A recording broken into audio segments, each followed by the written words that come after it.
wassalatu wassalamu ala sayyidina Muhammad wa ala alihi wa sahbihi ajma'in. Subhanaka la ilma lana illa ma 'allamtana innaka antal alimul hakim. Wa la haula wa la quwwata illa billahil aliyyil azim. Allahumma ahrijna min zulumati jahli wa nisyan. Allahumma zidna ilma warzuqna fahma. Allahumma nawwirna bi nuri ilmik wa ab'idna nisyan. Allahumma rzuqna fahman nabiyyin wa hifzal mursalin birahmatika ya arhamar rahimin. Amin wa ba'd. Baik, tuan-tuan dan puan yang dirahmati Allah Ta'ala, yang berusaha Ustaz Amran bin Mad Arifin, guru-guru kanan, pensyarah kanan, dan ustaz-ustazah sekalian. Okey, jadi alhamdulillah, syukur kepada Allah Subhanahu Wa Ta'ala dengan limpah kurnia hidayah taufik serta izin Allah Ta'ala juga pada pagi yang mulia ini. Kita dapat meneruskan wacana ilmu pendidikan Islam bahagian matrikulasi KPM siri 2. Baik, jadi kalau biasa kelas kita akan minta pelajar-pelajar untuk onkan kamera untuk masa 3 minit. Jadi saya dengan rendah diri minta semua pensyarah, semua ustaz-ustazah untuk onkan kamera selama 3 minit saja. Lepas 3 minit tuan-tuan, perempuan boleh offkan kamera. Dan Urusti pun boleh takat gambar di awal ini. Takut di akhir nanti semua dah lari, pakat lari dah, dan mungkin tak nampak lah. Okey, kita minta semua onkan kamera dalam masa 3 minit. Okey, sebelum kita mulakan, dan Urusti mungkin boleh ambil gambar lah untuk awal ini. InsyaAllah katanya untuk sesi ini belum ada live lagi di YouTube. Sesi akan datang, kita akan buat secara live di YouTube. Dan kita akan jemput masyarakat di luar sana untuk menonton lah untuk sesi wacana ilmu ini. Baik, saya teruskan untuk sesi pada pagi ini. Saya mengalu-alukan semua pensyarah-pensyarah unit pendidikan Islam dalam wacana ilmu pendidikan Islam bahagian matrikulasi KPM siri 2 ini. Sebelum kita pergi kepada suluk yang pertama yang akan dibentangkan oleh ustazah, saya perkenalkan sedikit pembentang pagi ini, iaitu Ustazah Rozia binti Derasid. Beliau ada merupakan Ketua Jabatan Sastra Ikhtisas dan Sains Sosial Kolej Matrikulasi Sarawak yang berasal dari Sarawak. Berpengalaman walaupun 2 tahun di Kolej Matrikulasi, tetapi berpengalaman luas di sekolah sejak daripada tahun 1998. Berkelulusan dari memegang ijazah sarjana muda Usuluddin Universiti Malaya dan diploma pendidikan Islam Universiti Malaya. Okey, jadi saya terus pergi kepada suluk yang pertama, iaitu adab menuntut ilmu. Jadi sebelum kita masuk kepada tajuk ini, sebelum kita serah kepada pembentang, kita hayati satu ayat ataupun dalam surah Al-Baqarah ayat 30. Ayat ini selalu kita baca, selalu kita dengar. Ayat 30, apa ayatnya? Iaitu wa iz qala rabbuka lil malaikati inni ja'ilun fil ardi khalifah. Qalu ataj'alu fiha man yufsidu fiha wa yasfiku dima wa nahnu nusabbihu bihamdika wa nuqaddisu lak. Ayat ini kita biasa baca, kita biasa dengar. Mungkin biasa bagi kita biasa ayat ini, tetapi di luar sana ramai orang-orang yang non-Muslim. Ada yang memeluk Islam dan tertarik kepada Islam hanya kerana membaca ayat ini. Membaca kisah ini.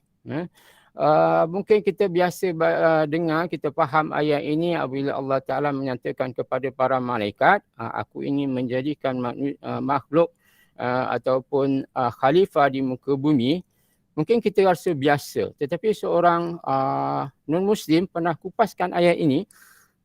Dia tertanya-tanya kenapa Allah ciptakan manusia sedangkan manusia ni akan membawa porak-peranda ataupun kefasadan di atas muka bumi sebagaimana kata para malaikat. Tetapi Allah Ta'ala tidak menjawab selepas itu. Selepas itu hanya Allah Ta'ala menyatakan inni a'lamu ma la ta'lamun. Sesungguhnya aku maha mengetahui sedangkan kamu tak tahu. Kenapa manusia ni hebat? Kenapa manusia ini hebat? Jadi ayat selepas itu barulah Allah Ta'ala memberitahu manusia ini hebat kerana Allah menyatakan ayat selepas itu wa'allama adamal asma'a kullaha. Aku mengajar manusia ilmu. Jadi manusia ini hebat kerana Allah Ta'ala kurniakan satu iaitu intelijen. Dia seorang manusia yang boleh menguasai ilmu. Dia ilmu yang mengangkat manusia ini. Walaqad karramna bani Adam. Baik, jadi seterusnya saya serahkan kepada Ustazah Rozia binti Rashid untuk mengupaskan tajuk ilmu falsafah ilmu ini dan begitu juga dengan seiring sejalan dengan ilmu ini adalah adab-adab menuntut ilmu. Jadi dengan itu saya dengan rendah diri mempersilakan Ustazah Rozia binti Rashid untuk membentang tajuk ini. Dipersilakan. Okey, Assalamualaikum warahmatullahi wabarakatuh. Dengar suara saya? Testing suara dulu. Alhamdulillah, jelas. Dengar. Dengar. Okey. Terima kasih. Alright. Bismillahirrahmanirrahim. Assalamualaikum warahmatullahi wabarakatuh. Alhamdulillahirabbil alamin. Assalatu wassalamu ala asyrafil anbiya'i wal mursalin wa ala alihi wassahbihi ajma'in.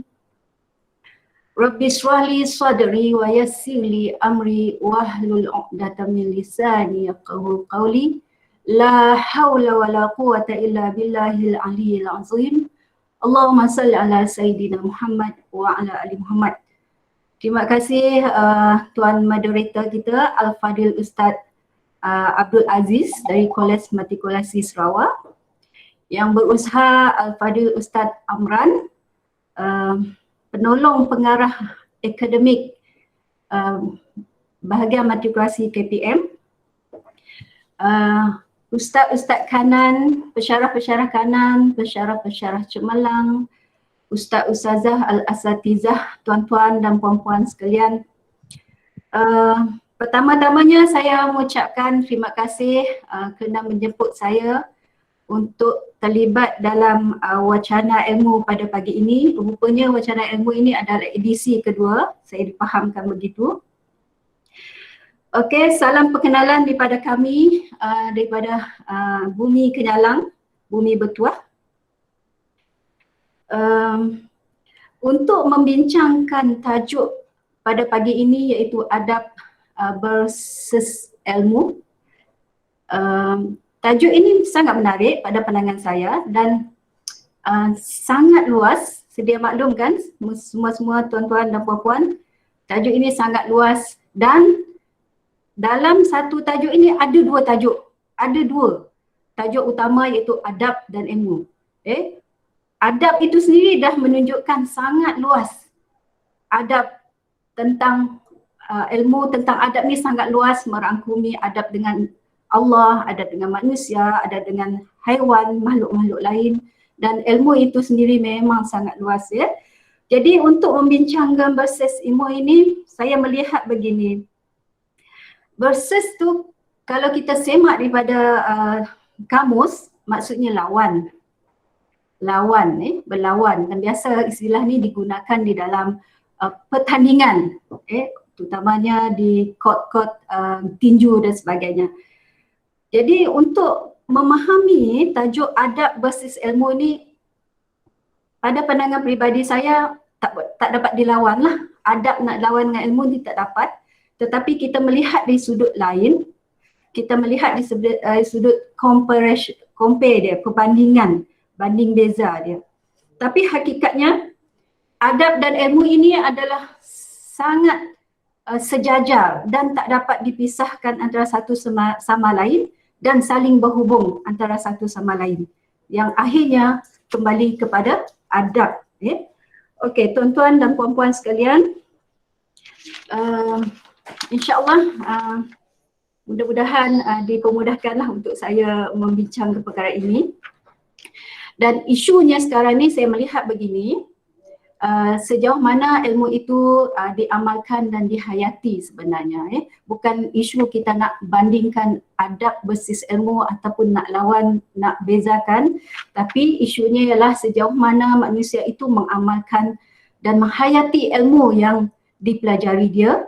Dan yang sangat penting ialah orang-orang dahulu sehingga masyarakat hari ini melihat kesempurnaan ilmu itu adalah sangat bergantung kepada sejauh mana dia mempunyai adab ataupun beradab ataupun yang disebut dalam Al-Quran ialah akhlak, dengan istilah akhlak, dan bukannya banyaknya ilmu yang dia dapat, bukannya tingginya ilmu yang dia pelajari.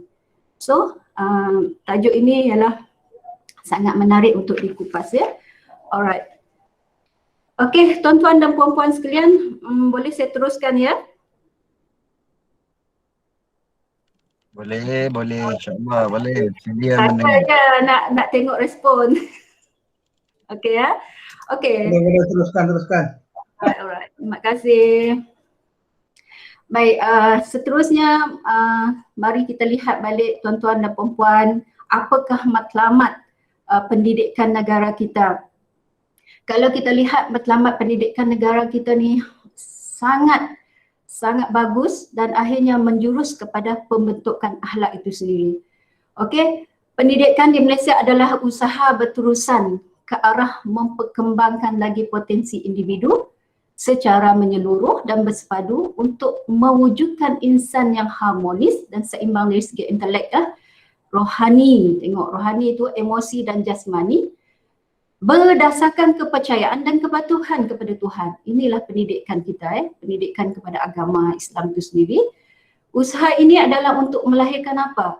Melahirkan rakyat Malaysia yang berilmu pengetahuan. Tengok ilmu pengetahuan di situ. Berketerampilan dan diselitkan juga ialah berakhlak mulia. Sesuailah dengan tajuk kita hari ini. Bertanggungjawab dan berkeupayaan mencapai kesejahteraan diri serta memberi sumbangan terhadap keharmonian dan kemakmuran masyarakat dan negara. So, maka matlamat pendidikan adalah akhirnya ialah kepada pembentukan karakter.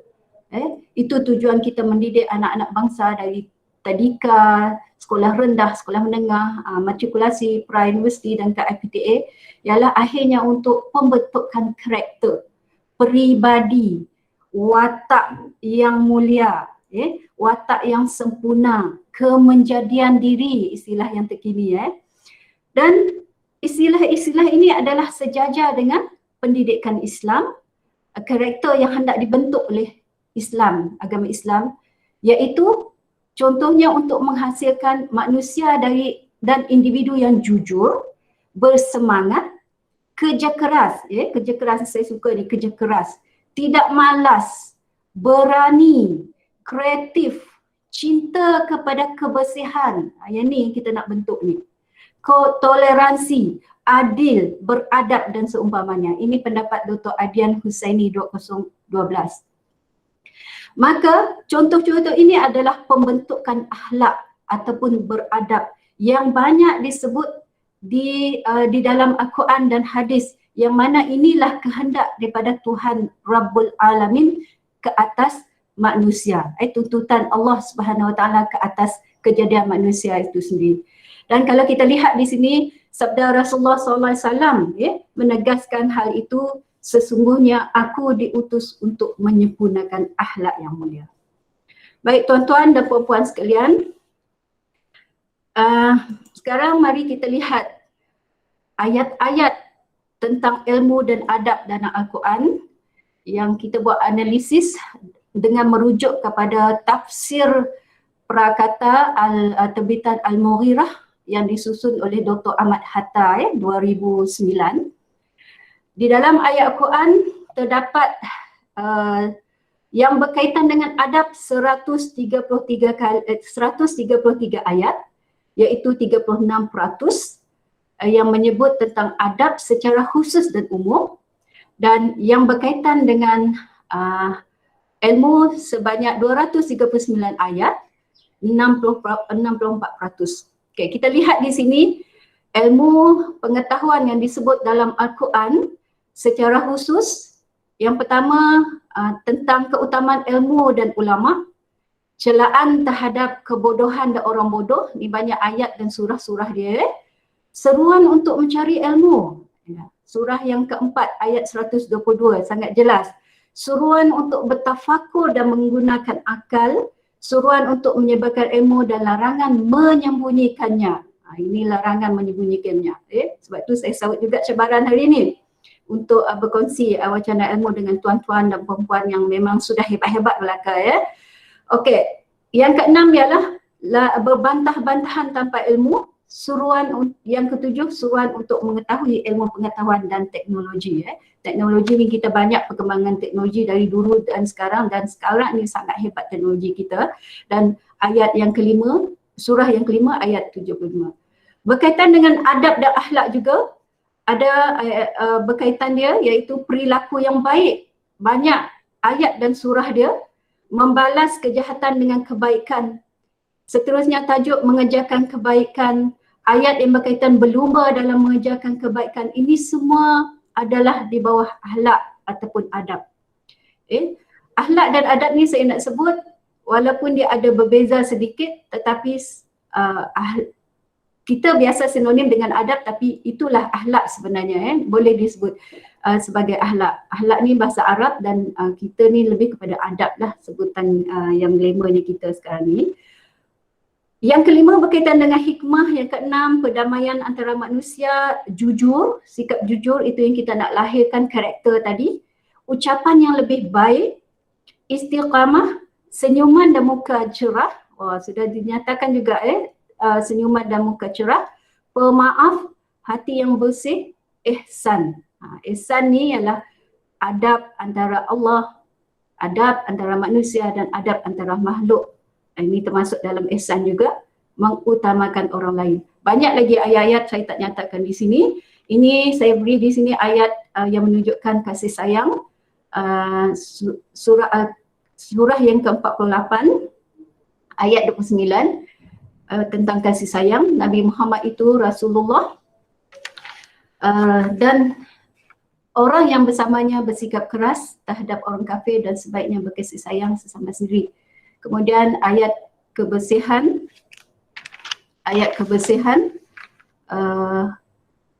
surah yang ke-22 ayat 29, kemudian hendaklah membersihkan diri dan sempurnakanlah nazar mereka dan hendaklah mereka tawaf akan Baitullah yang tua itu.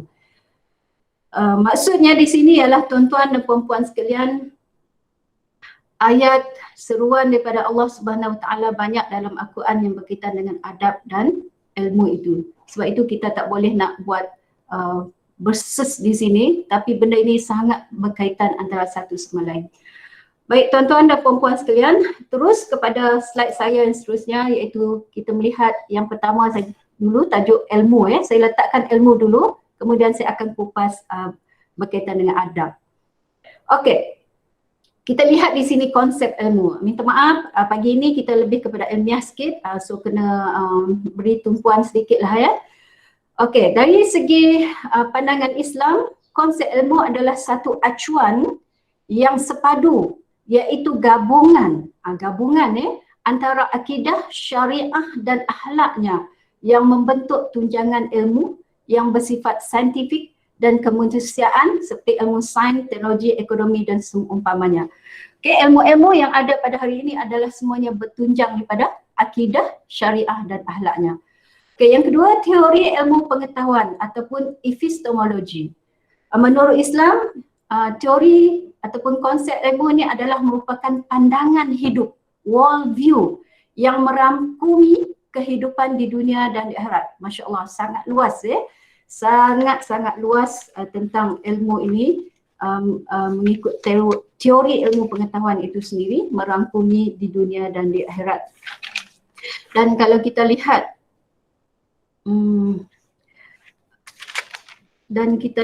bahawa kejap dah lari sikit ni.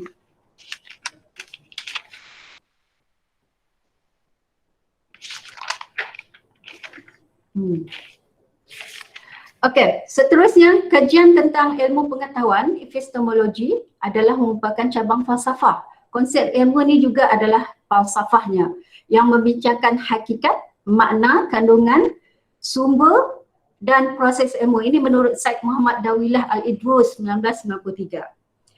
Dalam bahasa Arab pula, konsep ilmu ni dengan perkataan epistemologi diterjemahkan sebagai nazariah al-ma'rifah. Al-ma'rifah, tahap yang lebih tinggi lagi, al-ma'rifah, yang mengandungi dua maksud secara umum dan secara khusus. Secara umumnya apa? Adalah perbahasan falsafah. Falsafah ni dalam konsep ilmu juga ni adalah falsafah ilmu itu sendiri.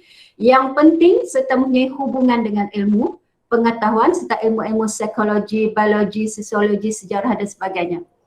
Yang kedua, dari segi khususnya ialah hakikat ilmu pengetahuan, dasarnya, punca, sumber, syarat, bidang dan definisi ilmu sendiri. Ini adalah merangkumi konsep ilmu. So, untuk membincangkan ilmu ni kena faham betul-betul konsep dulu baru kita pergi kepada definisi ini. Ini adalah pandangan Imam Abdul Al-Fattah dalam buku Imam Madakhil ila Al-Falsafah. Okey, tuan-tuan dan puan-puan sekalian yang dirahmati Allah Subhanahu Wa Taala. Okey, kita teruskan kepada slide seterusnya, sambung lagi dengan konsep ilmu ini. Yang ni saya tak payah nak sebut, jamaknya ilmu ialah maksud ilmu-ilmu. Kamus Al-Munjid, kita biasa dulu saya di universiti di Nilampuri dulu memang apa-apa merujuk kepada Kamus Al-Munjid terbitan 1992, mendefinisikan ilmu sebagai memperoleh pengetahuan tentang sesuatu perkara sebenar-benarnya atau mengetahui sesuatu berdasarkan keyakinan dan pengetahuan. Maksudnya ilmu ni tidak secara formal sahaja, semata-mata ilmu yang kita belajar di sekolah, tetapi ilmu ini adalah juga ilmu yang tidak formal, tidak formal. Okey, Ibnu Manzur dalam Lisan Al-Arab 1955 memberi 4 penghuraian tentang ilmu, tentang konsep ilmu. Yang pertama, ilmu merujuk sifat-sifat Allah Subhanahu Wa Taala yang Maha mengetahui. Yang kedua dan yang ketiga, mengetahui suatu makna mengenalinya arafah. Dan keempat, pengertian al-alam bermaksud tanda atau alamat. Okey, tak apa. Haji Khalifah dalam Kasyaf Al-Zunun merumuskan 15 takrif ilmu ni. Dan menurutnya, ilmu adalah sebagai pegangan terhadap sesuatu. So kita dah dapat pengetahuan itu, kita pegang betul-betul.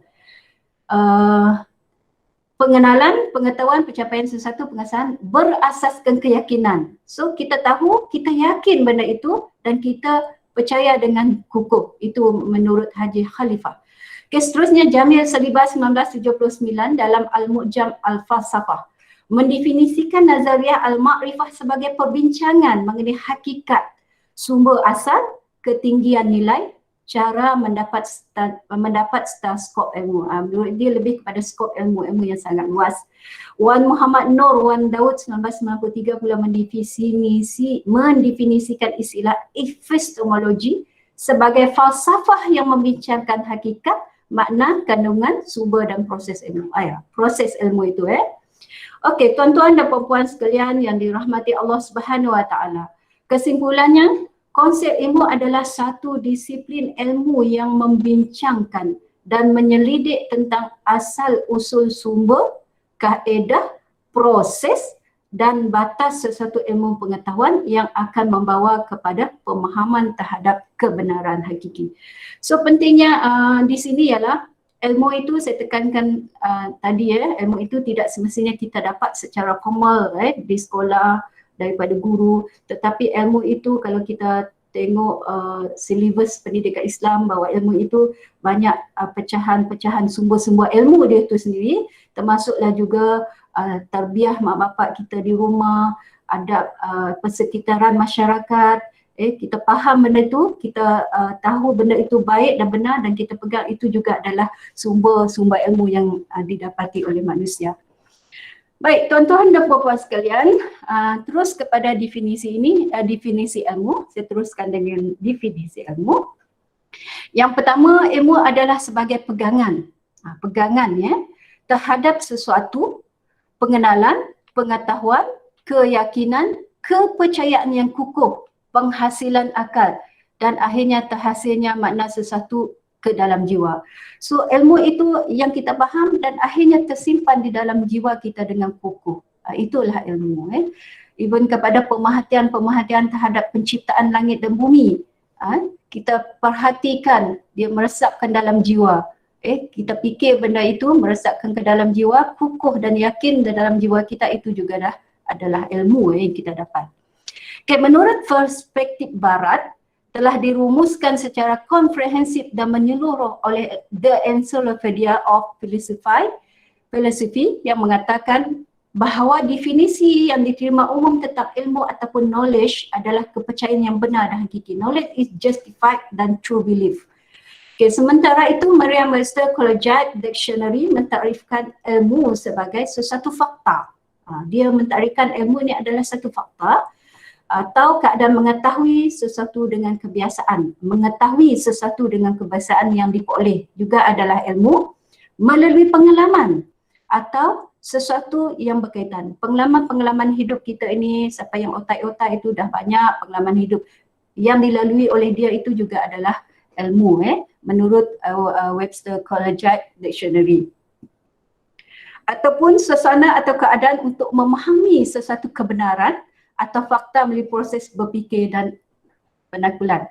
Pendek cerita ialah kita berfikir dan kita takul, kita memahati benda itu, penakulan, itu juga adalah ilmu yang kita dapat. Manakala Oxford Dictionary of English mendefinisikan ilmu sebagai fact, information and skill acquired through experience of education, the theoretical or practical understanding of a subject. Maksudnya fakta, informasi, ilmu adalah fakta, informasi dan kemahiran mengetahui melalui pengalaman dan pendidikan. Pendidikan lebih kepada formal, pendidikan formal, kepahaman teori dan praktikal terhadap satu subjek ataupun perkara. Tuan-tuan dan puan-puan, jelas yang kita faham bahawa konsep dan definisi ilmu ni sangat-sangat luas, sehingga Allah Subhanahu Wa Taala yang disabda oleh Rasulullah SAW di dalam hadisnya yang diriwayatkan oleh hadis ke bukan dalam surah bukan hadis, surah Al-Kahfi ayat 107 yang mengatakanlah menjelaskan bahawa luasnya ilmu ini ialah Allah Subhanahu Wa Taala menggambarkan sendiri kepada manusia di seluruh dunia. Kalaulah semua jenis lautan menjadi tinta untuk menulis kalimah-kalimah Tuhanku, maka laut akan habis dahulu sebelum penulisan kata-kata Tuhanku selesai, walaupun kami membawa sebanyak itu sebagai tambahan. Itu menunjukkan bahawa ilmu ini sangat luas untuk dibincangkan. So, balik kepada tajuk kita, adab berbasis ilmu. So, adab berbasis ilmu ni semuanya memberi peluang yang luas kepada semua manusia di dunia, tak kira pangkat dia, kedudukan dia, semua boleh kepada untuk mencapai ilmu itu sendiri dan pembentukan adab akhirnya. Baik tuan-tuan dan puan-puan sekalian, di sini saya sertakan juga jenis-jenis ilmu. Semua kita dah arif benda-benda ini, tapi saya masukkan juga untuk pagi ini. Pembagian ilmu menurut Islam di Barat sangat berbeza tuan-tuan. Kemudian pembagian ilmu menurut Islam berdasarkan keutamaan dan bersumberkan Al-Quran dan As-Sunnah. Menurut Barat, pembagian ilmu hanya melihat dari perspektif kepentingan dunia semata-mata. Menurut Ibn Khaldun dalam kitab Muqaddimah, Ibn Khaldun mengatakan ilmu terbagi pada dua, iaitu ilmu naqliyah dan ilmu aqliyah. Sejarah Muslim membagikan ilmu kepada dua bahagian, iaitu ilmu abadi, qadim, bersifat kekal, dan ilmu hadis terdiri pada tiga kategori, iaitu terbukti dengan sendirinya, premier dan demonstratif. Ini menurut Wan Muhammad Nur Wan Daud 2015. Baik tuan-tuan dan puan-puan, kita teruskan dengan kepentingan ilmu. Okey, ini kepentingan ilmu. Biasalah, yang ini kita lalui semua tuan-tuan ya. membolehkan kita memperoleh peluang kerja yang lebih baik. Semua dah berjaya, dah ada kerjaya sendiri, meningkatkan taraf hidup, boleh berkhidmat untuk agama, bangsa, negara. Yang ini kita buat sekarang ini, disanjung masyarakat, tidak mudah dimanipulasi oleh pihak yang bertanggungjawab, tak mudah ditipu. Ilmu adalah menjamin kehidupan. Ya, kita lalui semua ini dan ini adalah kenyataannya tuan-tuan dan puan-puan ya. Okey, seterusnya kita lihat kepada kedudukan dan keistimewaan orang yang berilmu. Tuan-tuan dan puan-puan sudah maklum dalam surah, dalam hadis, dalam ulama-ulama dahulu banyak menceritakan tentang kedudukan dan keistimewaan orang yang berilmu. Di sini saya bawa Allah meninggikan derajat orang-orang yang beriman di antara kamu dan orang-orang yang diberi ilmu pengetahuan dari kalangan kamu beberapa derajat. Rupanya orang yang berilmu ni Allah angkat derajat dia beberapa derajat. Dan ingatlah Allah Maha mendalam pengetahuannya tentang apa yang kamu lakukan. Surah Al-Mujadalah ayat 11. Seterusnya, kelebihan orang alim berbanding ambil seperti kelebihanku berbanding orang yang paling rendah. Ini riwayat At-Tirmizi. Hadis ini adalah hadis sahih, hasan sahih. Okay. Daripada Abu Darda, sesungguhnya aku mendengar Rasulullah SAW bersabda yang bermaksud, barang siapa melalui satu jalan untuk mencari ilmu, Allah Subhanahu Wa Taala akan memudahkan baginya jalan menuju syurga. Masya Allah, ilmu ini susahnya orang cari ilmu ni, Allah dah sediakan jalan dia menuju ke syurga. Tinggal kita nak dengan tidak saja ya, tuan-tuan dan puan-puan sekalian. Okey, seterusnya. Okey kah semua? Jelas ke? Jelas. Okey, terima kasih. Jelas. Harap kita boleh teruskan ya. Sabar dulu sebab nak tutup ilmu ni. Okey. Kedudukan dan keistimewaan orang berilmu saya teruskan dengan kelebihan orang alim berbanding abid seperti kelebihanku berbanding orang yang paling rendah dari kalangan kamu. Ini riwayat Al-Tirmizi ya. Hadis ini adalah hadis hasan sahih. Yang kedua, kelebihan orang alim berbanding abid seperti kelebihan bulan purnama berbanding seluruh bintang-bintangnya. Jauh beza ya, bulan dengan bintang-bintang dia. Daripada Sofwan bin Hasal radhiyallahu anhu bahawa Nabi SAW bersabda, maksudnya sesungguhnya para malaikat meletakkan sayap-sayap mereka kepada pencari ilmu, kena redha dengan apa yang dicari. Ini riwayat Ahmad. Dan saya yakin bahawa tuan-tuan dan puan-puan asatizah, ustaz-ustazah sekalian selalu menceritakan benda ini kepada anak-anak didik kita dulu. Sabar, kita tuntut ilmu. Kalau kita nampak malaikat tu banyak malaikat dan tengah mengebarkan sayap ketika kita belajar. Kita ada cerita dulu dengan anak-anak murid kita ya. Di sini terdapat 3 pendapat dalam mentaksirkan meletak sayap ini. Yang pertama, mengembangkan sayapnya atau tawaduk. Yang kedua, merendah diri kepada orang yang menuntut ilmu. Mengkebar sayap itu diberi maksud juga malaikat itu sendiri merendah diri kepada orang yang menuntut ilmu, Masya Allah. Dan atau turun berhenti, maksudnya bila berlakunya majlis-majlis ilmu seperti majlis kita pada pagi ini, mengebarkan sayap juga ditafsirkan, digambarkan seperti malaikat berhenti dan mengebarkan sayapnya adalah turun berhenti di majlis-majlis ilmu dan tidak terbang meninggalkannya. Maksudnya dia bersama-sama orang yang menuntut ilmu itu. Okey, seterusnya tuan-tuan dan puan-puan, Muaz bin Jabal radhiyallahu anhu berpesan, tuntutlah ilmu, sesungguhnya mempelajari ilmu kerana Allah itu lambang takut kepadanya. Inilah karakter yang kita nak hasilkan dalam kita menuntut ilmu tadi. Akhirnya ialah ada dalam jiwa-jiwa kita, individu-individu, adanya ketakutan kepada Allah Subhanahu Wa Taala. Dan ketakutan inilah yang membentuk adab ataupun akhlak kepada seorang itu. Menuntutnya adalah ibadah, mengulang kajinya adalah tasbih. Saya yakin kita hari ini banyak mengulang kaji tuan-tuan dan puan-puan, tasbih kita pada pagi ini. Menyelidiknya adalah jihad, mengajarnya kepada orang yang tidak mengetahui adalah sedekah. Kita pun bersedekah. Ilmu adalah teman ketika bersendirian, betul?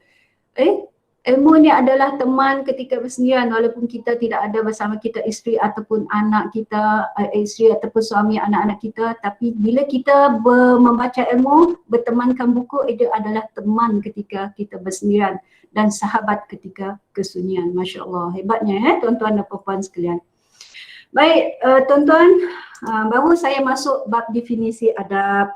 Tinggal 20 minit lagi ni, insyaAllah saya cepatkan ya tuan-tuan. Okay. Definisi adab menurut Syed Muhammad Nuqib Al-Atas ni ya, adab ini adalah pengenalan dan pengakuan secara beransur-ansur ditanam ke dalam manusia, dan ia adalah membimbing ke arah pengenalan, pengakuan tempat Tuhan yang tepat di dalam tatanan. Tatanan ni adalah susunan wujud dan kepribadian. Okey, tak berapa nak jelas. Kita lihat kepada Abdul Qahir Al-Jawzani. Adab adalah proses memperolehi ilmu, pengetahuan, makrifat. Dia hanya memproseskan adab ni dalam menuntut ilmu, makrifah saja, yang dipelajari untuk mencegah pelajar dari bentuk kesalahan. Skop yang kecil lah. Okey, saya suka kepada yang ketiga ini, Sojada Pyobakawaza. Adab ialah budi pekerti, yang ni sinonim sangat maksudnya dengan kita ya. Budi pekerti ataupun akhlak, watak, kesusilaan, iaitu kelakuan baik yang merupakan akibat dari sikap jiwa yang benar. Ya, semuanya bermula daripada jiwa kita membentuk kepada adab dan akhlak yang ditunjukkan terhadap khaliknya, terhadap pencintanya, ada pencintanya dalam jiwa dia, dan terhadap sesama manusia. Okay, ketakutan kepada Allah Subhanahu Wa Taala itu maksudnya. Okey tuan-tuan, kita terus lagi kepada kepentingan adab. Okey, menurut Al-Atas, adab dalam diri akan melahirkan manusia beradab. Kalau ada adab dalam diri, maksudnya manusia itu beradab. Yang kedua, melahirkan kepimpinan yang adil, ya. Kita kena lahirkan kepimpinan yang adil. Yang ketiga adalah senantiasa berusaha memperbaiki setiap aspek dirinya, masyarakatnya, negaranya ke tahap yang lebih baik sesuai dengan tuntutan dari Allah Subhanahu Wa Taala. Ini pemimpin-pemimpin yang kita lahirkan yang adil tadi, akhirnya menjurus kepada pembentukan dirinya, masyarakatnya, negaranya ke tahap yang lebih baik dan diredai Allah Subhanahu Wa Taala. Tuan-tuan dan puan-puan, dalil Al-Quran tentang adab banyak. Di sini saya buat dua je. Auzubillahi minasyaitanirrajim dalam surah Al-Furqan 63 ya. Auzubillahi minasyaitanirrajim. Wa ibadur rahmanid dina yamshuna 'alal ardi hauna wa idza khatabahumul jahiluna qalu salaman. Adapun hamba-hamba Tuhan yang Maha Pengasih itu adalah orang-orang yang berjalan di bumi dengan rendah hatinya. Dan apabila orang yang bodoh menyapa mereka dengan kata-kata yang menghina, mereka tetap mengucapkan salam. Masya Allah, itu orang-orang yang pentingnya adab tadi. Yang kedua dalam surah An-Nahl ayat 90. Inna Allah ya'muru bil adli wal ihsani wa ita'i zil qurba wa yanha 'anil fahsya'i wal munkar wal baghi ya'izukum la'allakum tazakkarun. Sesungguhnya Allah menyuruh kamu berlaku adil dan membuat kebajikan, memberi bantuan kepada kerabat, dan dia melarang melakukan perbuatan keji, kemungkaran dan pemusuhan, dan memberi pengajaran kepadamu agar kamu dapat mengambil pelajaran. Baik tuan-tuan dan puan-puan sekalian yang dirahmati dan dikasihi Allah Subhanahu Wa Taala, seterusnya kita pergi kepada adab-adab dalam menuntut ilmu. Ya, ini semua sudah tahu, sudah maklum, tapi hari ini saya refresh balik pada kita, sebab ini tadi kita dah belajar bahawa kita mengulang kaji pelajaran itu adalah sebagai satu tasbih untuk ingat kembali. Okey, yang pertama mengikhlaskan niat dalam menuntut ilmu, meniatkan niat dalam ikhlas menuntut ilmu. Ini disebut di dalam surah Al-Bayyinah ayat 5. Padahal mereka tidak diperintahkan melainkan supaya menyembah Allah dengan mengikhlaskan ibadat kepadanya, lagi tetap teguh di atas tauhid, dan supaya mereka mendirikan sembahyang serta memberi zakat, dan yang demikian itu adalah agama yang benar. Yang kedua, rajin berdoa kepada Allah Ta'ala, memohon ilmu yang bermanfaat. Rasulullah SAW menganjurkan kita untuk selalu memohon ilmu yang bermanfaat, berdoa memohon ilmu bermanfaat kepada Allah Ta'ala. Dalam doa yang kita baca, ilman nafi'a warzuqna fahman wasi'a, dan berlindung kepadanya dari ilmu yang tidak bermanfaat, kerana berapa banyak kaum muslimin yang belajar ilmu yang tidak bermanfaat, seperti mempelajari ilmu falsafah, ilmu kalam, ilmu hukum, sekular dan selainnya. Okey, seterusnya hadis yang diriwayatkan oleh Al-Baihaqi.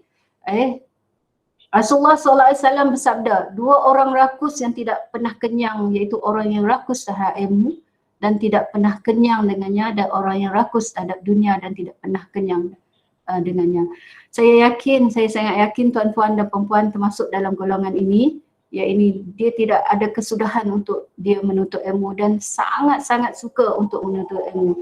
Ini adalah di bawah bersungguh-sungguh dalam belajar dan selalu merasa dahagakan ilmu ini yang saya maksudkan tadi, iaitu dahagakan ilmu. Saya yakin tuan-tuan banyak dalam golongan ini, iaitu dahagakan ilmu. Dan yang keempat itu menjauhkan diri daripada dosa dan maksiat dengan bertakwa kepada Allah Ta'ala. Seseorang akan terhalang dari ilmu yang bermanfaat disebabkan banyak melakukan dosa dan maksiat. Masya Allah. Sesungguhnya dosa dan maksiat dapat menghalang ilmu yang bermanfaat, bahkan dapat mematikan hati, merosakkan kehidupan serta mengundang siksa dari Allah Subhanahu Wa Taala. Kita minta jauh lah Okey, seterusnya terus kepada tajuk kita, adab versus ilmu. Seperti yang saya kata tadi, kalau kita nak lawan dua perkara, dua bidang yang sangat luas ini, adab lawan ilmu ni tak dapatlah nak dilawan, sebab benda ni, adab dan ilmu ni sangat bergantung, saling bergantung antara satu sama lain Okey, walau bagaimanapun kita bawa beberapa isu ataupun pandangan-pandangan ulama-ulama sebelum ini berkaitan dengan adab versus ilmu ini. Yang pertama, adab adalah sangat penting dan lebih diutamakan. Yang ni isunya. Sebelum kita mempelajari sesuatu ilmu, tiada gunanya jika seseorang itu memiliki ilmu yang hebat dan tinggi tetapi tidak memiliki adab dan akhlak yang baik sesama manusia. Malah bukan itu saja, ilmu seorang itu akan menjadi sia-sia sekiranya dia sedikit pun tidak memberi kesan ke atas pribadi dan tingkah lakunya. Ini isu yang pertama. Yang kedua, ulama terkenal iaitu Abdullah bin Al-Mubarak rahimullah pernah mengatakan, kita dengan mempelajari walau sedikit ilmu, adab itu lebih diutamakan dari hanya memperbanyakkan ilmu agama. Okey, senang cerita, diamalkanlah. Okey, selain itu Imam Malik bin Anas pula, guru kepada Imam Syafi'i, pernah menasihati seorang lelaki dari bangsa Quraisy dengan kata beliau yang cukup menarik, iaitu, wahai anak saudaraku, belajarlah ilmu adab sebelum kamu mempelajari ilmu agama. So, belajar ilmu adab sebelum mempelajari ilmu agama. Pada pandangan peribadi saya lah, lahirnya adab itu adalah dari ilmu yang dia faham, ilmu yang ada dalam jiwa dia. Sebab itu dia adalah sangat sejajar dan selari, dia tak boleh dipisahkan. Dari ilmu itulah dia lahirnya adab. Tinggal kita kurang beradab dan tidak mempraktikkan ilmu itulah mungkin disebut di sini ialah belajarlah adab sebelum kamu mempelajari ilmu. Nanti kita bincang lebih lanjut lagi Okey, isu yang kedua, Ibnu Al-Mubarak berkata, kami mempelajari masalah adab ini selama 30 tahun, sedangkan kami mempelajari ilmu selama 20 tahun. Jika para ulama saja banyak berpesan agar kita lebih mendahulukan adab dibandingkan ilmu, lantas apa landasan kita untuk mendahulukan ilmu dibandingkan adab? Masya Allah, nanti kita bincang Kalau tuan-tuan ada idea nanti boleh bagi respon Mana yang lebih nyaman, mana yang lebih kita selesa untuk kita lihat individu seseorang itu, adakah orang itu berilmu tetapi kurangnya adab, ataupun orangnya adabnya baik tapi ilmunya kurang. Yang ini yang adab ni basis ilmu ni di sini. Okey. Isu yang seterusnya adalah Ibnu Mubarak mengatakan, barang siapa meremehkan adab niscaya dihukum dengan tidak memiliki hal-hal sunnah. Barang siapa meremehkan sunnah-sunnah niscaya dihukum dengan tidak mengerjakan hal-hal yang wajib. Dan barang siapa meremehkan hal-hal yang wajib niscaya dihukum dengan tidak memiliki makrifah. Masya Allah, takut juga Baik tuan-tuan, sebabkan masa sangat ringkas, saya teruskan. Ada 16 slide, tinggal sikit lagi. Okey, inilah yang kita nak bawa hari ini dalam realitinya. pembelajaran anak-anak kita di Malaysia, khususnya di seluruh dunia seluruhnya, umumnya. Kita belajar sekarang ni tidak berdepan dengan guru itu sendiri, tetapi dalam talian, secara dalam talian. So fizikal kita tidak berdepan, tetapi gambar saja kita berdepan dengan orangnya. Walau bagaimanapun kita sangat dituntut untuk menjaga adab walaupun belajar secara dalam talian. Ini kajian kenyataan yang dibuat oleh Dr. Hasnizam Hashim dari Universiti Sains Islam Malaysia. Dia menggariskan beberapa adab semasa kita menuntut dalam talian. Ini saya yakin tuan-tuan pun sudah maklum benda ini. Kita boleh sampaikan kepada pelajar-pelajar kita juga nanti. Yang pertama ialah mempunyai niat yang betul. Niat yang betul dalam menuntut ilmu. Niat yang pertama, niat kerana Allah Subhanahu Wa Taala, untuk mendapatkan keredaan Allah, untuk mendapat pahala. Sebab orang yang menuntut ilmu ni pahala dia sangat luas. Okey, pahala dia tidak terbatas banyaknya. Yang kedua, memulakan belajar dengan berdoa. Yang ini kita kena maklumkan dengan pelajar-pelajar kita. Hendaklah memulakan belajar dengan berdoa. Kenapa? Dengan doa adalah menunjukkan bahawa harapan dan manifestasi yang kita nak dalam diri kita ni menunjukkan kebergantungan kita ni kepada Allah Subhanahu Wa Taala Rabbul Alamin, untuk memperoleh apa? Supaya berkat, ketenangan jiwa, mudah faham dan dijauhi daripada sifat lupa. Ini yang pentingnya kita berdoa. Yang kedua, membuat persediaan awal sebelum belajar. Secara dalam talian ni lebih-lebih lagi. Persediaan banyak juga untuk kita buat. Persediaan dia ialah antaranya pelajar kena mengulang kaji, baca juga. Dari segi fizikalnya, kena buat persediaan alat-alat peranti kita, termasuk alat cas, soket dan sebagainya. Kena sedia semua sebelum memulakan pembelajaran. Yang ketiga ialah menumpukan sepenuh perhatian terhadap pembelajaran. Menumpukan sepenuhnya perhatian terhadap pembelajaran ni adalah sebagai menghargai pengorbanan guru. Guru ni dengan memberi kerjasama. Apa cara kita nak menghargai guru tadi semasa belajar dalam talian ialah kita memberi perhatian lah, dengan memberi kerjasama dan memberi tumpuan sepenuhnya terhadap subjek yang diajar. Seterusnya kita dalam waktu yang sama kita elaklah sambil lewat, belajar sambil lewat, elak tidur, itu adab. Membuka laman web lain yang tiada kaitan itu wajar, sangat dielakkan dalam kita menuntut ilmu. Perbuatan ini yang orang lain tak nampak, tetapi dia akan memberi kesan kepada diri kita sendiri. Bila kita tidak memberi tumpuan, mungkin kita banyak ketinggalan lah. Okey, seterusnya menepati masa, kita kena menepati masa seperti kita belajar secara ada jadual kelasnya. Kalau pukul 9, pukul 9 dah. Sebelum pukul 9 dah standby dah masuk klik join dah. Itu yang kita nak. Berkomunikasi secara baik dan melibatkan diri secara aktif. Kemudian menjaga penampilan diri dan berpakaian kemas. Penampilan diri ni dan berpakaian kemas ni sangat diberi perhatian, kerana bila kita on saja video kita, seluruh manusia, seluruh orang akan melihat bagaimana penampilan diri kita sebenarnya. Ini pengalaman saya sendiri. Kami belajar, ada sahabat kita ni pakai t-shirt yang pakai singlet saja, Masya Allah, tak cantik dan tak indah lah. Tak cantik dan tak indah, banyak dapat komen. Nampak tak terurus, macam baru bangun tidur. Itu memang kita kena tekankan kepada pelajar kita nanti, supaya semua ini, adab dan bentuk ini akhirnya kepada diri kita, supaya keberkatan kita belajar itu mendapat keberkatan. Okey, tuan-tuan dan puan-puan sekalian yang dirahmati Allah Subhanahu Wa Taala. Baik, macam nak berakhir sudah ni, kita melihat kepada rumusan tuan-tuan. Baik, saya bawa 3 rumusan sebelum saya buat rumusan saya sendiri nanti. Rumusan daripada tajuk adab versus ilmu ni pertama. Syekh Ahmad Sa'ad Mesir mengatakan banyak tahu informasi belum tentu berilmu. Kerana ilmu harus selaras dengan adab. selaras dengan adab. Kalau engkau tak punya adab, maka komputer itu lebih baik darimu kerana ia bisa muat informasi lebih banyak. Ini tersentap kita ni Okay, sebab itu dah ada ilmu kena beradab.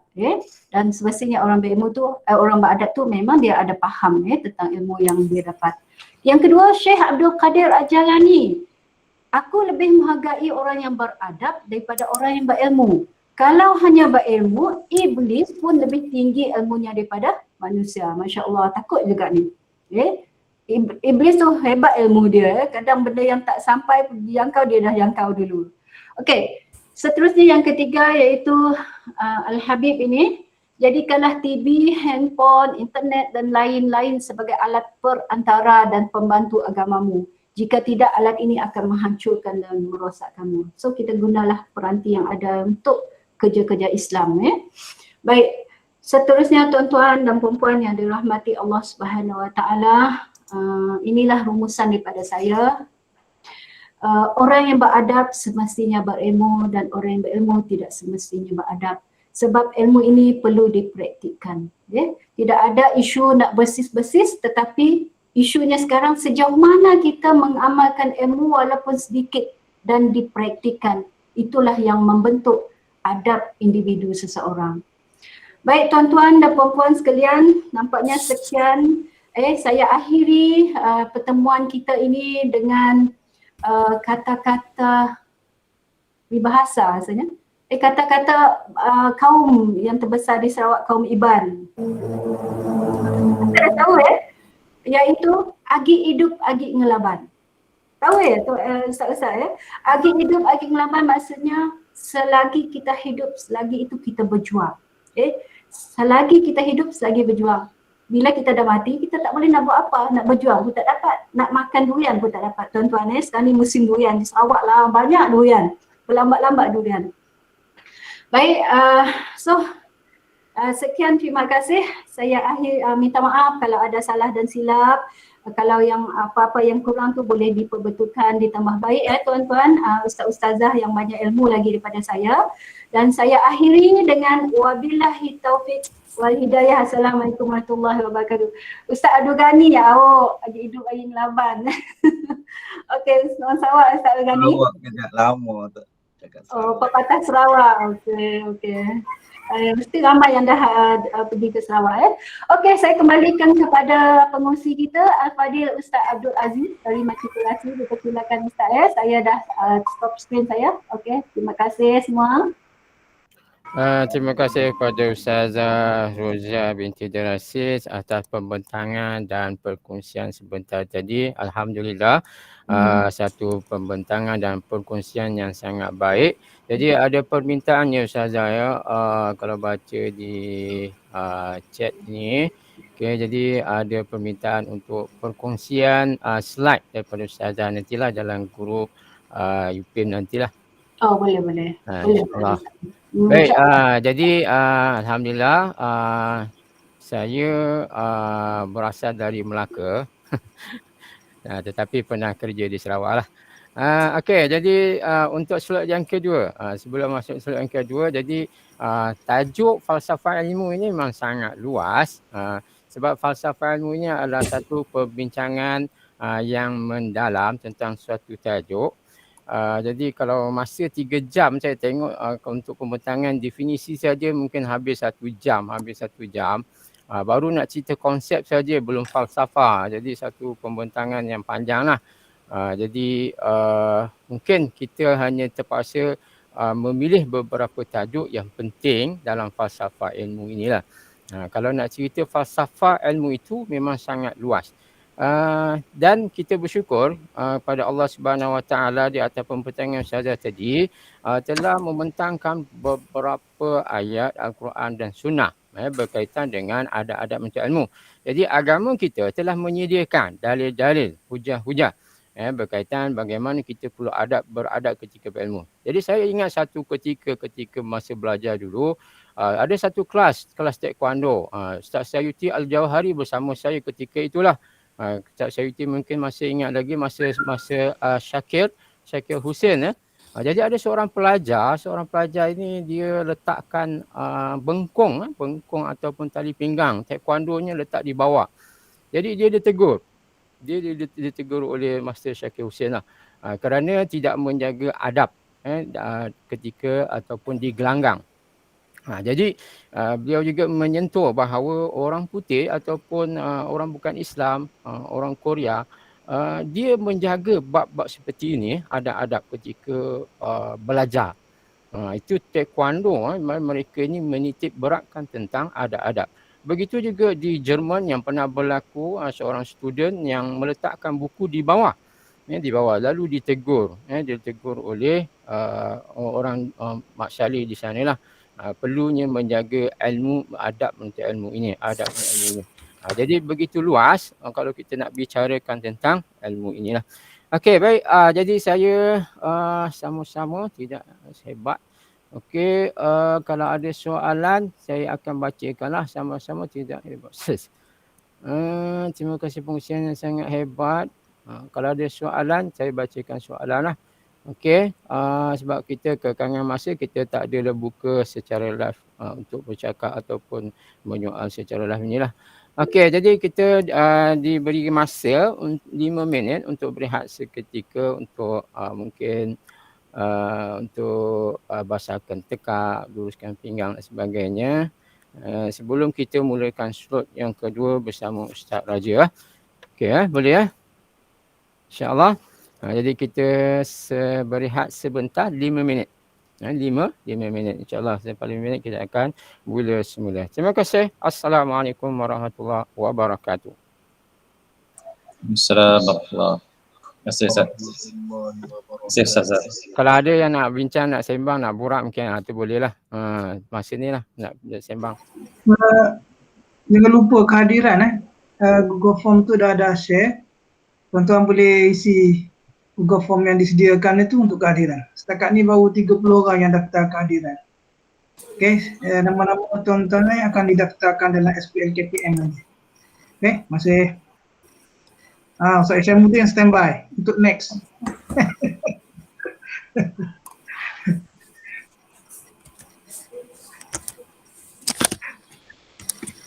Jadi mana-mana pensyarah kita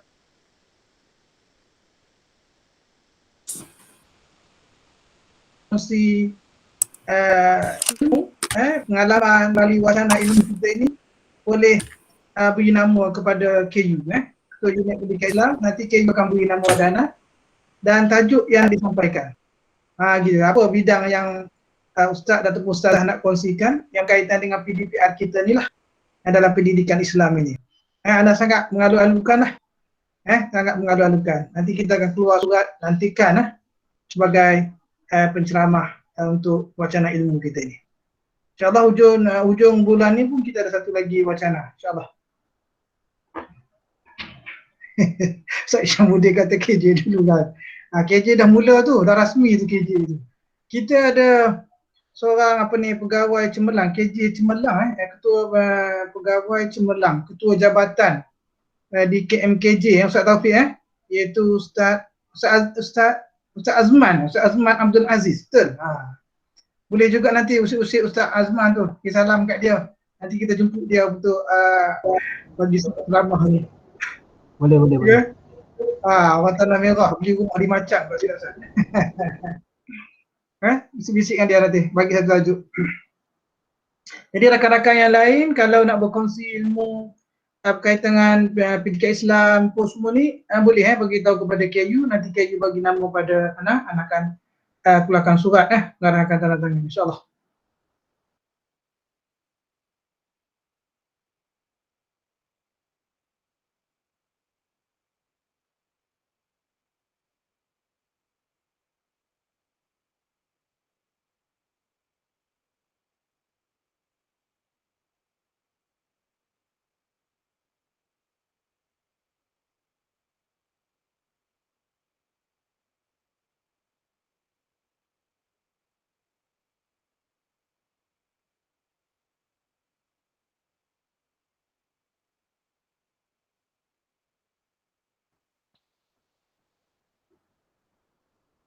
Ustaz Kaspul pun ada ni kan.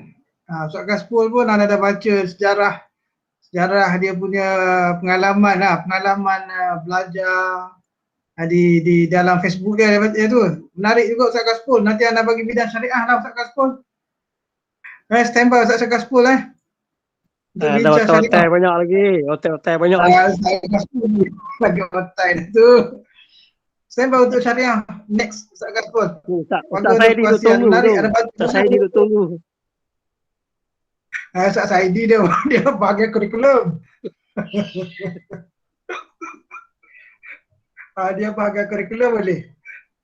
Stand by Ustaz Kaspul. Ustaz Isyamuddin. InsyaAllah. Kita je kongsi-kongsi benda yang manfaat insyaAllah.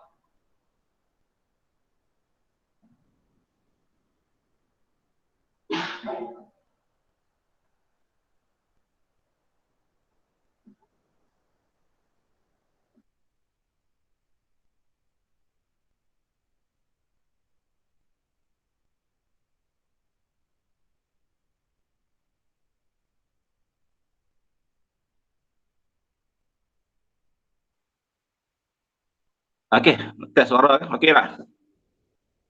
Suara okey tak? Okey, Ustaz Raja okey. Okey. Ustaz Aziz cuba test Aziz. Testing 1 2 3. Okey, clear. Okey, Ustaz Raja dah tak sabar lagi tu. Bismillahirrahmanirrahim. Sekali lagi kita ucapkan terima kasih kepada semua pensyarah unit pendidikan Islam. Jadi kita tanpa membuang masa, kita akan pergi kepada slot yang kedua yang akan dibentang dan dikongsikan oleh Ustaz Yang Mulia Raja Azhar bin Raja Ismail, pensyarah kanan Kolej Matrikulasi Kelantan, berasal di Kelantan, pernah sebilik sebelum ini. Pengalaman bekerja daripada tahun 1994 dan sangat berpengalaman di matrikulasi selama 21 tahun. Dan memegang ijazah Al-Azhar Mesir dan sarjana Usuluddin Universiti Malaya. Okey, jadi tajuknya adalah berkaitan dengan iman dan amanah. Jadi kita sekarang ini kita sedang diuji dengan pandemik COVID-19. Bukan sahaja kita ni diuji dengan COVID-19, tetapi kita juga sedar ataupun tidak, iman kita juga adalah sedang diuji oleh Allah Subhanahu Wa Taala. Dan kalau kita perasan berita dalam sehari dua ini, ada satu lagi kes, satu kes yang menyedihkan, iaitu ada berlaku di Pulau Pinang, seorang yang terjun dari jambatan Pulau Pinang, bunuh diri. Dan kajian mendapati bahawa bilangan ataupun peratus orang Islam adalah hampir lebih kurang 60% yang bunuh diri sepanjang pandemik ataupun PKP ini. Jadi ini isu sangat besar. Mungkin ujian hari ini kita lihat, ujian pandemik ini ataupun PKP ini juga mungkin baru 1% mungkin tak sampai untuk kita menempuh satu zaman yang lagi sangat dahsyat, iaitu zaman datangnya Dajjal. Jadi baru mungkin 1% saja ramai yang mungkin dah tergadai nyawa dan akidahnya. Maka kita minta jauh dengan Allah Ta'ala daripada fitnah Dajjal. Jadi saya dengan ini menyerahkan kepada Ustaz Raja untuk pembentangan tajuk ini. Terima kasih. Silakan Ustaz Raja. A'udzubillahi minasyaitonirrajim. Bismillahirrahmanirrahim. Assalamualaikum warahmatullahi wabarakatuh. Alhamdulillah wassalatu wassalamu ala Rasulillah wa ala alihi wa ashabihi ajma'in. Qala Allah Ta'ala fi kitabihil aziz, qul huwallahu ahad, Allahus samad, lam yalid wa lam yulad wa lam yakul lahu kufuwan ahad. Allahumma zidna ilma warzuqna fahma birahmatika ya arhamar rahimin wala haula wala quwwata illa billahil aliyyil azim. Amma ba'd. Alhamdulillah, terima kasih kepada pengurusi majlis Aziz yang pernah sebilik satu kursus dulu, masih ingat lagi dah tu. Penyelaras pendidikan Islam dan moral Pak Imran, Rustia Ustaz Ismail, Rustia program, pensyarah ketua unit, pensyarah kanan, tuan guru, para pensyarah Kolej Matrikulasi Kementerian Pendidikan Malaysia. Jadi alhamdulillah pada pagi ini kita merasa syukur kepada Allah Subhanahu Wa Taala kerana diberi kesempatan untuk berjumpa dalam program seperti ini. Mudah-mudahan sedikit sebanyak perkongsian kita manfaatkanlah bersama. Dan banyak ilmu yang kita dapat daripada Ustazah Radiah tadi lah. Radiah nama. Radiah. Betul lah kata pepatah Arab. Al-ilmu hayatun wal jahlu mautun. Dah. Ilmu itu adalah hidup dan jahil itu adalah mati. Sebenarnya bercakap kepada tuan guru ni susah sikit lah. Berbeza dengan cakap dengan student-student, pelajar-pelajar lah. Sebab kita ni orang yang dah mungkin banyak ilmu daripada saya lah. Fokus. Kalau pelajar cakap dengan pelajar tu senang ya. Pelajar ni maklumlah dah. Cuma berbeza lah kalau pelajar sains, pelajar akaun tu berbeza. Sebab pelajar sains ni dia lebih kepada fakta. Kalau kita mengajar pelajar sains, dia lebih kepada fakta, point. Dia terikat dengan matematik dia tu. Kalau kita berfalsafah, kalau kita bersastra, dah, dia susah sikit nak faham. Sebab tu saya cukup boring masuk kelas sains. Saya suka masuk kelas akaun lah. Sebab dia, otak dia tu lain sikit, terbuka sikit. Kita boleh berfalsafah. Sebab agama ni tak dapat tidak, kita kena berfalsafah. Dah. Gitu. Jadi lah menjadi cabaran kita lah sebenarnya. Menjadi cabaran kita. Begitu juga cabaran kita di kolej. Pengalaman bahagian pelajar ni memandang tak berapa penting yang pelajar pendidikan Islam kan. Mungkin juga sebab apa? Sebab mungkin mereka boring ataupun nilai akademik itu tidak ada di situ. Sebab itulah saya selalu mengingatkan pelajar bahawa sebenarnya belajar agama ni lah sangat penting kepada awak berbanding dengan belajar sains, matematik dan sebagainya. Sebab itu dia tidak boleh mudah mengambil sikap yang terputus-putus suara.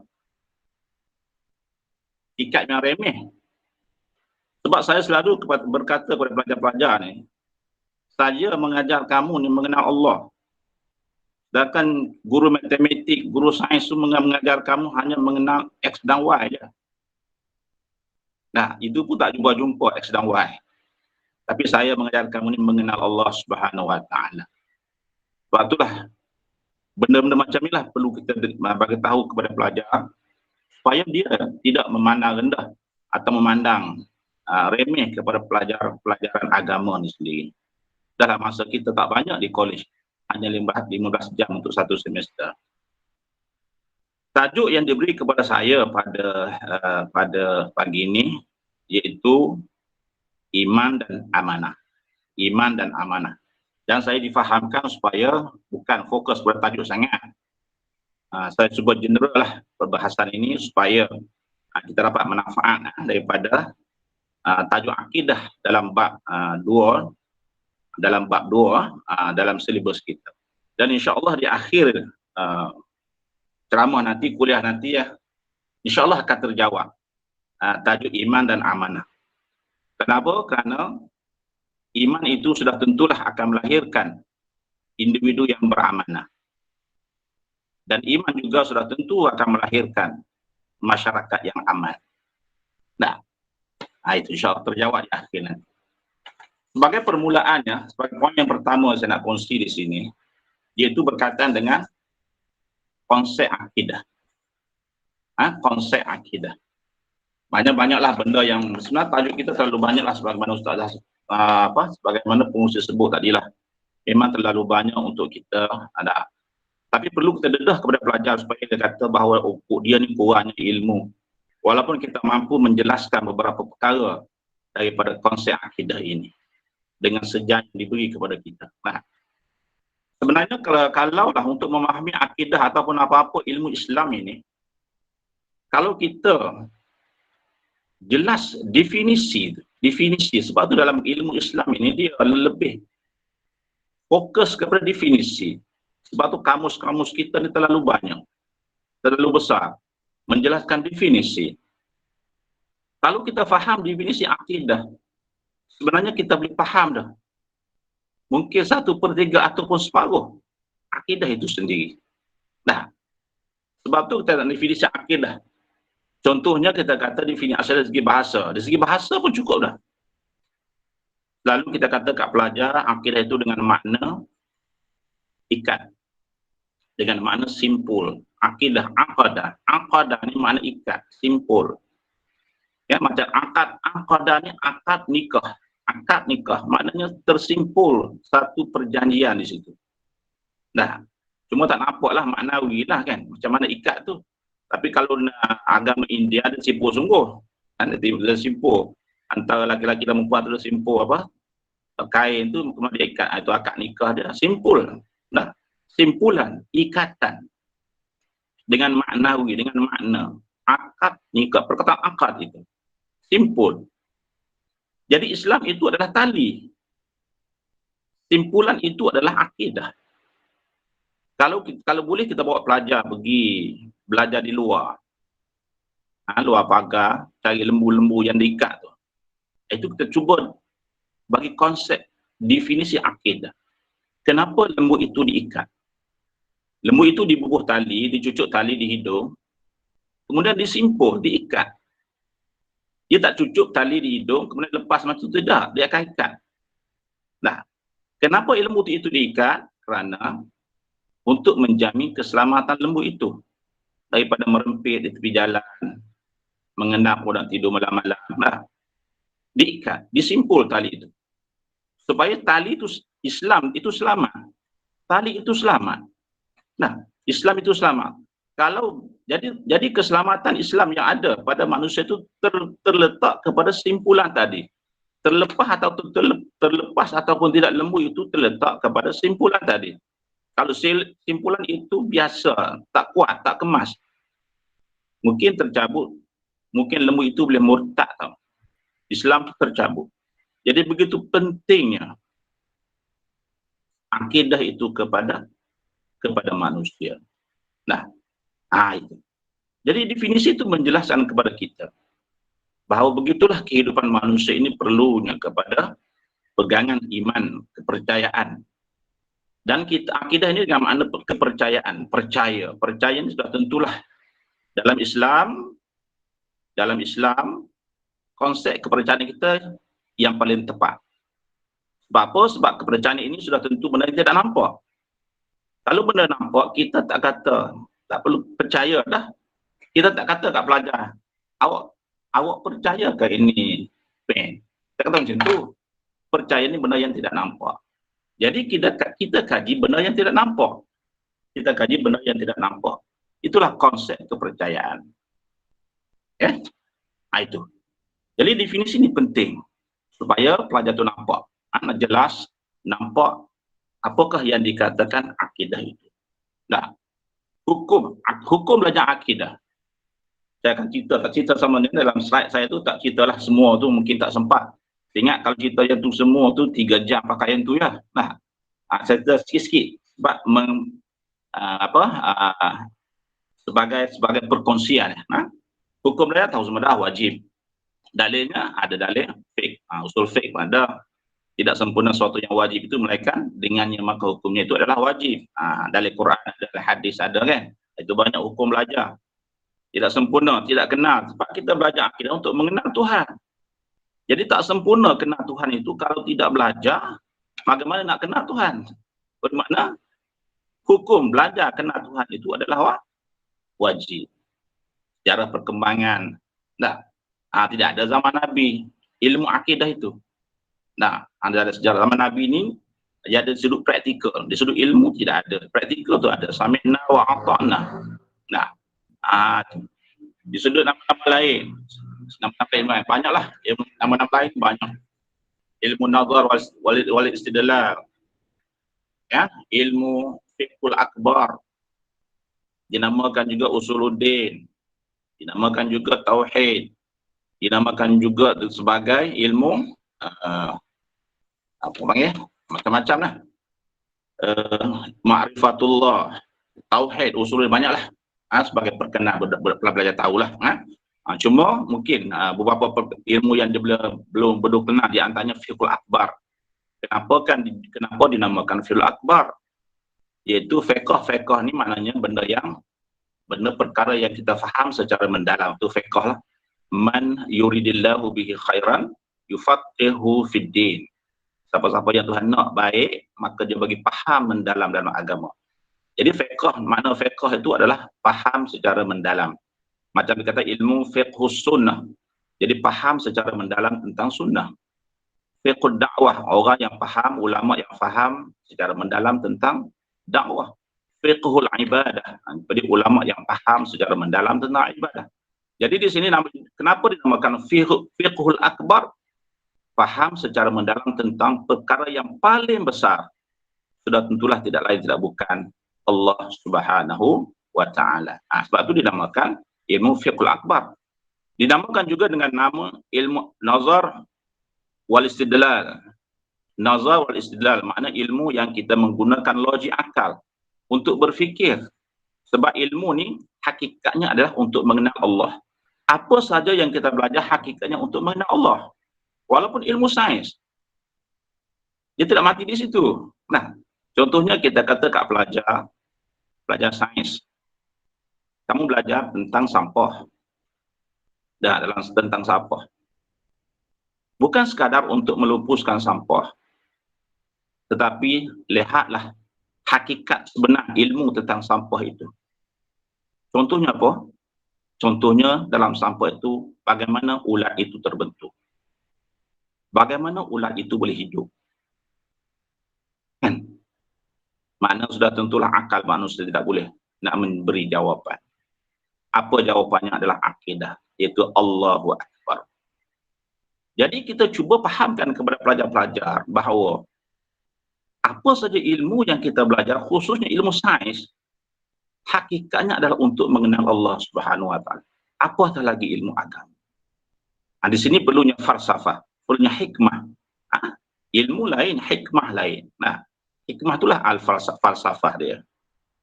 Yu'til hikmata man yasha. Tuhan bagi kebijaksanaan kepada sesiapa yang dia kehendaki. Sebab realiti hari ini manusia ramai, banyak ilmu, tapi hikmah itu tidak ada. Contoh, apabila kita melihat satu kemenangan berlaku, ramai semua orang tahu, oh ini sebab ada. Ramai orang nampak. Apa yang mereka nampak? Mereka nampak kehancuran, kemusnahan harta benda. Mereka nampak darah, kematian. Itu yang semua dah cakap yang tu. Tapi berapa orang yang nampak pengajaran daripada peristiwa itu? Itulah yang dikatakan hikmah. Hikmah. Ya? Itu. Sebab apa? Sebab akidah ini adalah, kata Sayyidina Ali, kekuatan, kata Imam Syafi'i, kekuatan di antara kekuatan. Mana kekuatan yang paling hebat sekali yang ada di pada manusia itu, pada alam ini adalah akidah, kepercayaan. Sebab manusia ini, alam ini dia berkelahi sambil menunjukkan kekuatan masing-masing. Ini kata aku yang paling kuat, Tuhan buat aku yang paling kuat sekali atas dunia ni. Dakwa besi kata akulah paling kuat sekali. Dengan aku manusia buat macam-macam senjata, buat kapal terbang, buat alat perang, macam-macam. Akulah Tuhan buat benda yang paling kuat sekali. Maka dikomplain oleh api, dah, wahai besi, aku paling kuat sekali. Dengan akulah kamu tu dapat aku leburkan, aku hancurkan. Kata air, wahai api, aku paling kuat pada kamu. Dah aku boleh memadamkan kamu. Kata air. Kata udara, kata angin, aku paling kuat daripada kamu, wahai air. Aku boleh mengangkat kamu naik ke langit. Jadi kumpulan awan. Aku mampu mengangkat kamu, aku lebih kuat. Kata bukit, tidak. Aku lebih kuat pada kamu, wahai angin, wahai udara. Wal jibala autada. Dan aku Tuhan buat sebagai pasak kepada bumi ini. Kata manusia, tidak, aku paling kuat, wahai bukit, wahai gunung. Sehebat mana kamu, segagah mana kamu, aku mampu meletakkan tapak kaki aku di atas kamu. Setinggi mana gunung Himalaya, gunung manusia mampu mendakinya. Manusia mampu menawannya. Jadi fizikal manusia itu lebih kuat. Kata fizikal, akulah lebih kuat, wahai bukit. Tapi kata tidur, wahai fizikal, aku lebih kuat pada kamu. Kamu kena tidur. Semasa kamu tidur, apapun kamu tidak boleh buat. Orang lain boleh bawa kamu lempar ke laut. Kata tidur. Tapi kata sifat gelusah, wa khuliqal insana halu'a. Kata sifat stres, kata sifat gelusah, aku lebih kuat pada kamu. Semasa kamu gelusah, semasa kamu stres, kamu tak boleh nak tidur. Tapi kata zikir, akulah yang paling kuat. Stres mana pun kamu, dengan zikir, kamu akan dapat ketenangan.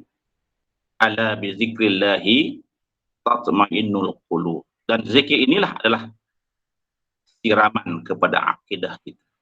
Jadi itulah sumber kekuatan manusia. Kekuatan segala-gala yang ada di atas muka bumi itu. Sebab itulah kita kena berzikir. Hantu jin pun lari kalau kita ni berzikir. Itu kan menunjukkan bahawa ilmu ini merupakan kedudukan yang paling tinggi dalam ilmu-ilmu lain. Kalau pokok, ia merupakan tunjang. Kalau bangunan, ia merupakan tapak ataupun asas. Ilmu yang paling asas, ilmu yang paling, sebab itu disebut usuluddin, asal kepada agama. Tuan guru, sahabat-sahabat yang dikasih sekian. Masih ada ke? Aku cakap seorang-seorang saya ni. Ada. Sebut nama bagi je. Ada. Ada Ustaz. Kosok. Tengah kosok mendengar. Kosok dengar ni. Ada orang hebat tu. Okey, bidang perbahasan bidang perbahasan ilmu akidah semua tahulah, uluhiyat, nubuwiyat dan juga sam'iyat, ataupun dalam buku ni disebut juga tentang al-mumkinah. Itu bidang perbahasan tentang alam. Al-mumkinah pun disebut, al-alamin pun disebut, al-makhluk pun sama itu, al-mumkinah, benda-benda mungkin. Sebab selain daripada Allah itu adalah benda-benda mungkin lah, alam lah, ataupun makhluk lah. Itu nama-nama lah, nama bidang perbahasan ilmu ini. Itu dia. Jadi saya tinggal slide yang pertama. Banyak kena cerita, banyak masuk slide yang kedua. Metodologi. Ini pun perlu dedah kepada pelajar supaya dia rasa banyaknya nak kena belajar. Walaupun kita cerita hanya sebahagian daripada itu. Kita ambil sebahagian daripada, sebab kita ada sejam ya nak cerita tentang metodologi ni perbahasan ilmu akidah. Manhaj dia panggil dah. Manhaj perbahasan ilmu akidah. Yang mana semuanya bersumber kepada Al-Quran dan hadis sebenarnya.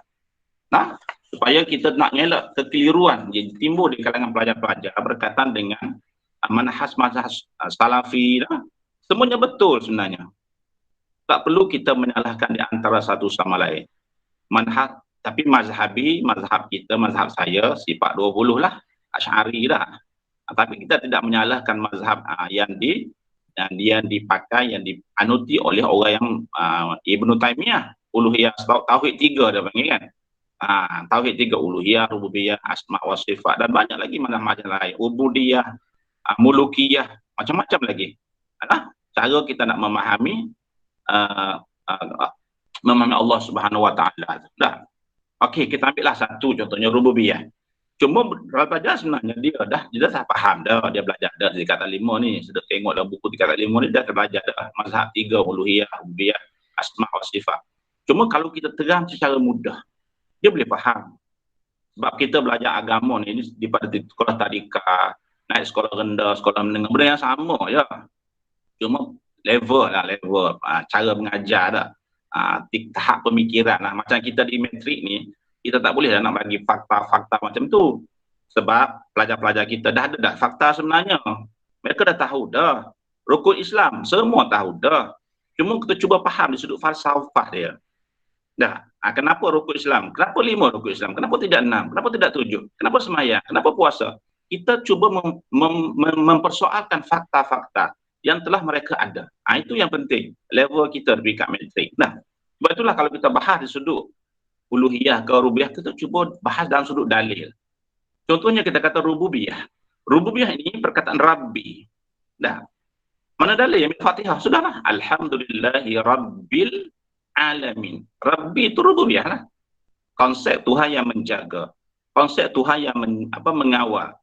Mentadbir. Apa yang dia takbir? Lepas Rabbi itu alami. Alami itu jamak, banyak. Alam. Apa makna alam? Al-alam kullu ma siwallah. Alam itu ialah sesuatu yang selain daripada Allah. Allah bukan alam. Selain daripada Allah, alam lah. Yang disebut mungkinah, yang disebut makhlukat. Termasuklah manusia ni alam juga. Kita pun kategori alam. Alam manusia, alam tumbuh-tumbuhan, alam hayawan, alam jin, alam akhirat. Tak kira lah yang nampak tak nampak. Selain daripada Tuhan, semua alam. Okey, kita tak pergi jauh. Jadi semua alam, sama ada alam cakarwala ke, semua itu adalah di bawah rubu, Rabbi, pentadbiran Allah Subhanahu wa taala. Itu dalam bentuk dalil gitu. Dah bagi dia nampak. Jadi maknanya kita tengok pada kita ni alam manusia. Jadi kita ni adalah semuanya ditentukan oleh Allah. Allah yang mentadbir. Sama ada berlaku pada kita ni benda baik ataupun benda perkara buruk. Sebab itulah kalau kita memahami ilmu akidah ini, tauhid rububiyah ini, kita akan jadi manusia yang redha hidup ini. Sebab itulah Nabi mengajar satu hadis itu yang kita disunat baca pagi-pagi dan petang-petang. Raditu billahi rabba. Rabba itu makna apa? Rububiyah. Jadi kalau kita ni percaya kepada rububiyah Allah yang mentadbir ke atas kita sama ada baik ataupun buruk, berarti itu sudah tentu kita akan jadi orang yang redha. Sebab itulah sebelum Rabbah, sebelum ayat Alhamdulillah, kenapa dimulakan ayat ini dengan Alhamdulillahi Rabb? Alhamdulillah. Kenapa dimulakan dengan Alhamdulillah? Kalimah syukur. Sedangkan takbir Allah kepada kita ni ada benda yang kita tidak suka. Kita ni kalau dapat benda yang baik, kita seronok. Tapi benda yang bala seperti corona ni, kita tak suka. Dah. Kenapa? Di awal tu disebut dengan kalimah syukur. Itulah melambangkan bahawa sempurnanya iman seseorang itu. Orang yang punya iman yang sempurna, dia sentiasa Alhamdulillah. Walaupun ketentuan Allah, takbir Allah kepada diri dia itu, benda yang tidak suka, benda yang perkara yang dia tidak suka. Alhamdulillah, mesti ada hikmat di sebaliknya. Itu lambang. Kalau iman budak-budak yang tidak sempurna, sudah tentulah kalau dia dapat benda yang dia suka, dia gembira. Dan kalau dapat benda yang dia tidak suka, dia sedih, dia kecewa dan sebagainya.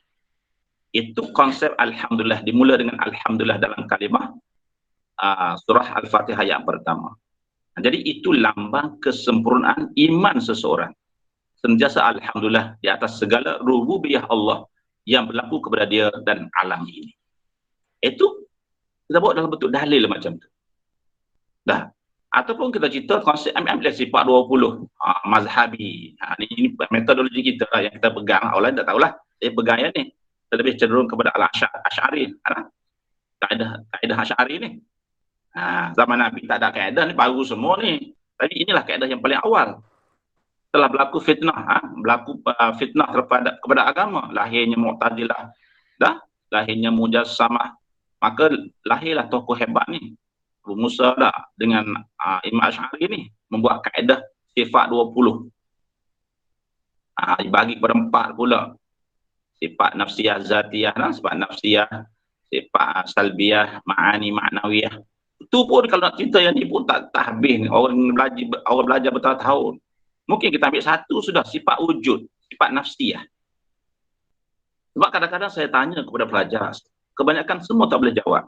Sebab mereka tak belajar sifat 20. Di antara soalan yang selalu saya tanya, siapa Tuhan kamu? Kebanyakan dijawab salah. Siapa Tuhan kamu? Keseluruhan jawab Allah. Saya kata tak betul, tu salah tu. Tengok pelajar kata, Ustaz murtad, Ustaz. Dia kata, tak betul. Okey, cuba tengok soalan yang kedua. Soalan yang kedua, saya tanya. Siapa nama Tuhan kamu? Allah. Betul, saya kata. Betul. Ada 2 soalan yang berbeza tu.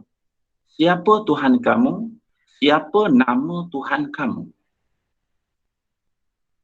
Jadi kalau kamu jawab, siapa nama Tuhan kamu? Allah. Betul. Tapi kalau kamu jawab, siapa Tuhan kamu? Kamu jawab Allah. Tak betul. Sebab jawapan yang tepat, siapa Tuhan kamu adalah zat wajibal wujud. Zat yang wajib ada. Itu jawapan yang paling tepat. Zat yang wajib ada. Sebab itulah kena belajar sifat 20. Sifat nafsi, sifat yang ada pada Tuhan itu zat. Iaitu wujud. Satu saja, wujud ada. Tuhan itu ada. Macam mana kita nak membuktikan Tuhan itu ada? Sebab tidak semestinya benda yang tidak nampak ini tidak ada. Tidak kata angin. Ada angin? Ada.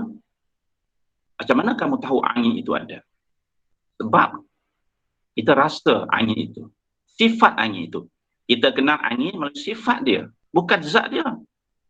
Oh sejuk hari ini ada angin. Kita kenal roh kita. Ada tak roh? Roh ada. Macam mana kamu kenal roh? Kamu kata roh itu ada. Sebab kami kenal sifat roh itu. Iaitu hidup. Kesana kemari. Dia hidup, ada roh tu. Kalau roh tak ada, maka dia mati. Jadi kita kenal Tuhan itu melalui sifat dia. Dan kita tak boleh kenal zat dia. Sebab itulah hakikat yang sepatutnya kita faham. Tidak semestinya benda yang tidak nampak itu tidak ada. Jadi kita mengenal Allah itu melalui zatnya. Zatnya. Saya melalui sifatnya. Apabila kita kenal sifat, bermakna kita akan kenal zatnya. Sebab itulah belajar. Bukan 20, banyak sifat Tuhan ini. Tapi yang disebut dalam kaedah metodologi itu ada yang 20 dan berkilah ada kata 13. Tak apalah yang itu. Yang penting kita belajar untuk kita mengenali Allah dan membezakan di antara Allah dengan makhluk itu. Di antara Allah dengan makhluk itu. Begitu juga dengan sifat ubudiyah. Konsep ubudiyah. Metodologi pembahasan akidah melalui metodologi ubudiyah. Iyyaka na'budu. Na'budu, kami sembah. Konsep perhambaan. Kata Imam Syafi'i, hamba-hamba ini benda yang tidak boleh dimiliki. Sekarang ini susah kita nak kenal sebab konsep hamba tidak ada. Di zaman Rasulullah tu ada konsep hamba. Konsep hamba. Hamba ini dia tidak boleh memiliki. Diri dia pun tidak boleh memiliki. Tuan dia memiliki dia. Tuan dia boleh jual dia. Tuan dia boleh bersetubuh dengan dia. Macam-macam. Sebab dia tidak boleh memiliki. Begitulah konsep ubudiyah. Kita dengan Tuhan kita ni tidak boleh memiliki. Mulukiah pun sama juga. Kita tidak boleh memiliki. Sebab kita ini adalah dimiliki. Cuba kita lihat. Kenapa? Kenapa? Apabila berlaku kecurian di rumah kita, kereta kita dicuri orang, dah, anak kita sakit, kenapa kita sedih? Kenapa kita kecewa? Sebab kita rasa kita memiliki. Ini. Sebab kita rasa kita memiliki. Sebab itulah kaedah ubudiyah ini. Dah, mulukiyah ini. Kita sepatutnya rasa dimiliki. Apabila kita rasa dimiliki, bermakna sudah tentulah jika tidak akan lahir dalam diri kita rasa sedih dan kita akan jadi orang yang reda. Dah, sebab kita adalah dimiliki, bukan memiliki. Itu beberapa kaedah yang perlu kita tahu. Kitalah apa-apa yang asma dengan kita boleh kenal Allah dengan belajar asma, nama-nama Allah yang memiliki sifat dia. Banyak asma husna kan.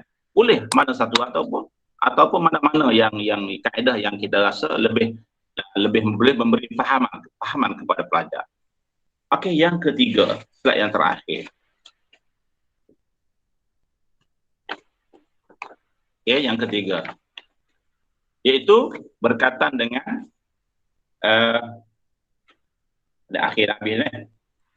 berkaitan dengan syarat sah. Biasanya tuturan ketiga ni kita bahas tentang syarat sah akidah. Syarat sah akidah ni pentinglah bagi pelajar kita supaya nak menentukan bahawa akidah yang dia belajar sebelum ini daripada sekolah rendah sah tak sah. Dia ada syarat-syarat dia. Di antara syarat sah akidah ini, antaranya ialah percaya kepada Allah. Ada percaya Allah. Okey? Percaya kepada Allah. Ini kerja hati kan, percaya kepada Allah. Yang kedua, setelah percaya Allah, Rasul dan perkara-perkara sam'iyah. Yang kedua, percaya tadi kena yakin. Yakin ni susah ni. Sebab tu kita belajar akidah ni, kita belajar ilmu ni, nak dapat yakin lah. Dah. Nak dapat keyakinan. Sebab syarat sah akidah mesti yakin. Kalau zon, tak boleh. Syak tak boleh. Zon 90, 70. 70% percaya. Tak boleh, tak lulus. Syak 50%, tak lulus. Waham 30% percaya, tak lulus. Dia kena yakin. Tak. Jadi nak yakin itulah perlu belajar ilmu ni. Menggunakan dalil-dalil akal, menggunakan dalil-dalil itu. Yakin. Okey. Mana 100% nak yakin. Yang ketiga, selari yang sebenar. Percaya pada Tuhan dah. Yakin dah. Tapi tidak cara sebenar. Dia ada manhaj dia. Dengan cara yang sebenar. Ikut apa yang telah yang telah diceritakan oleh ulama-ulama kita sebagai pewaris Nabi. Kita tak sampai. Setengah orang tu dia nak terus ambil Quran dan Sunnah. Tu orang yang hebat lah. Macam saya ni tak sampai. Kita tidak ada alat sebenarnya nak ambil ilmu ni terus daripada Quran dan hadis. Tidak ada alat. Kita nak ambil kayu di hutan pun kita kena ada alat. Kena ada mesin, kena ada teknologi, kena ada dah. Jadi kita tidak ada alat sebenarnya. Kita tak mampu. Alat yang ada pada kita tak mampu nak mengambil terus istinbat hukum daripada Quran dan hadis. Sebab tu kita berpegang kepada ulama. Ilmu-ilmu alat. Contohnya pada ilmu nahu, bahasa Arab dah.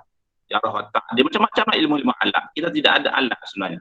Sebab itulah kita ikut manhaj yang telah dibuat oleh para ulama-ulama kita. Dah. Sebab itulah disebut di sini syarat dia mesti selari yang sebenar.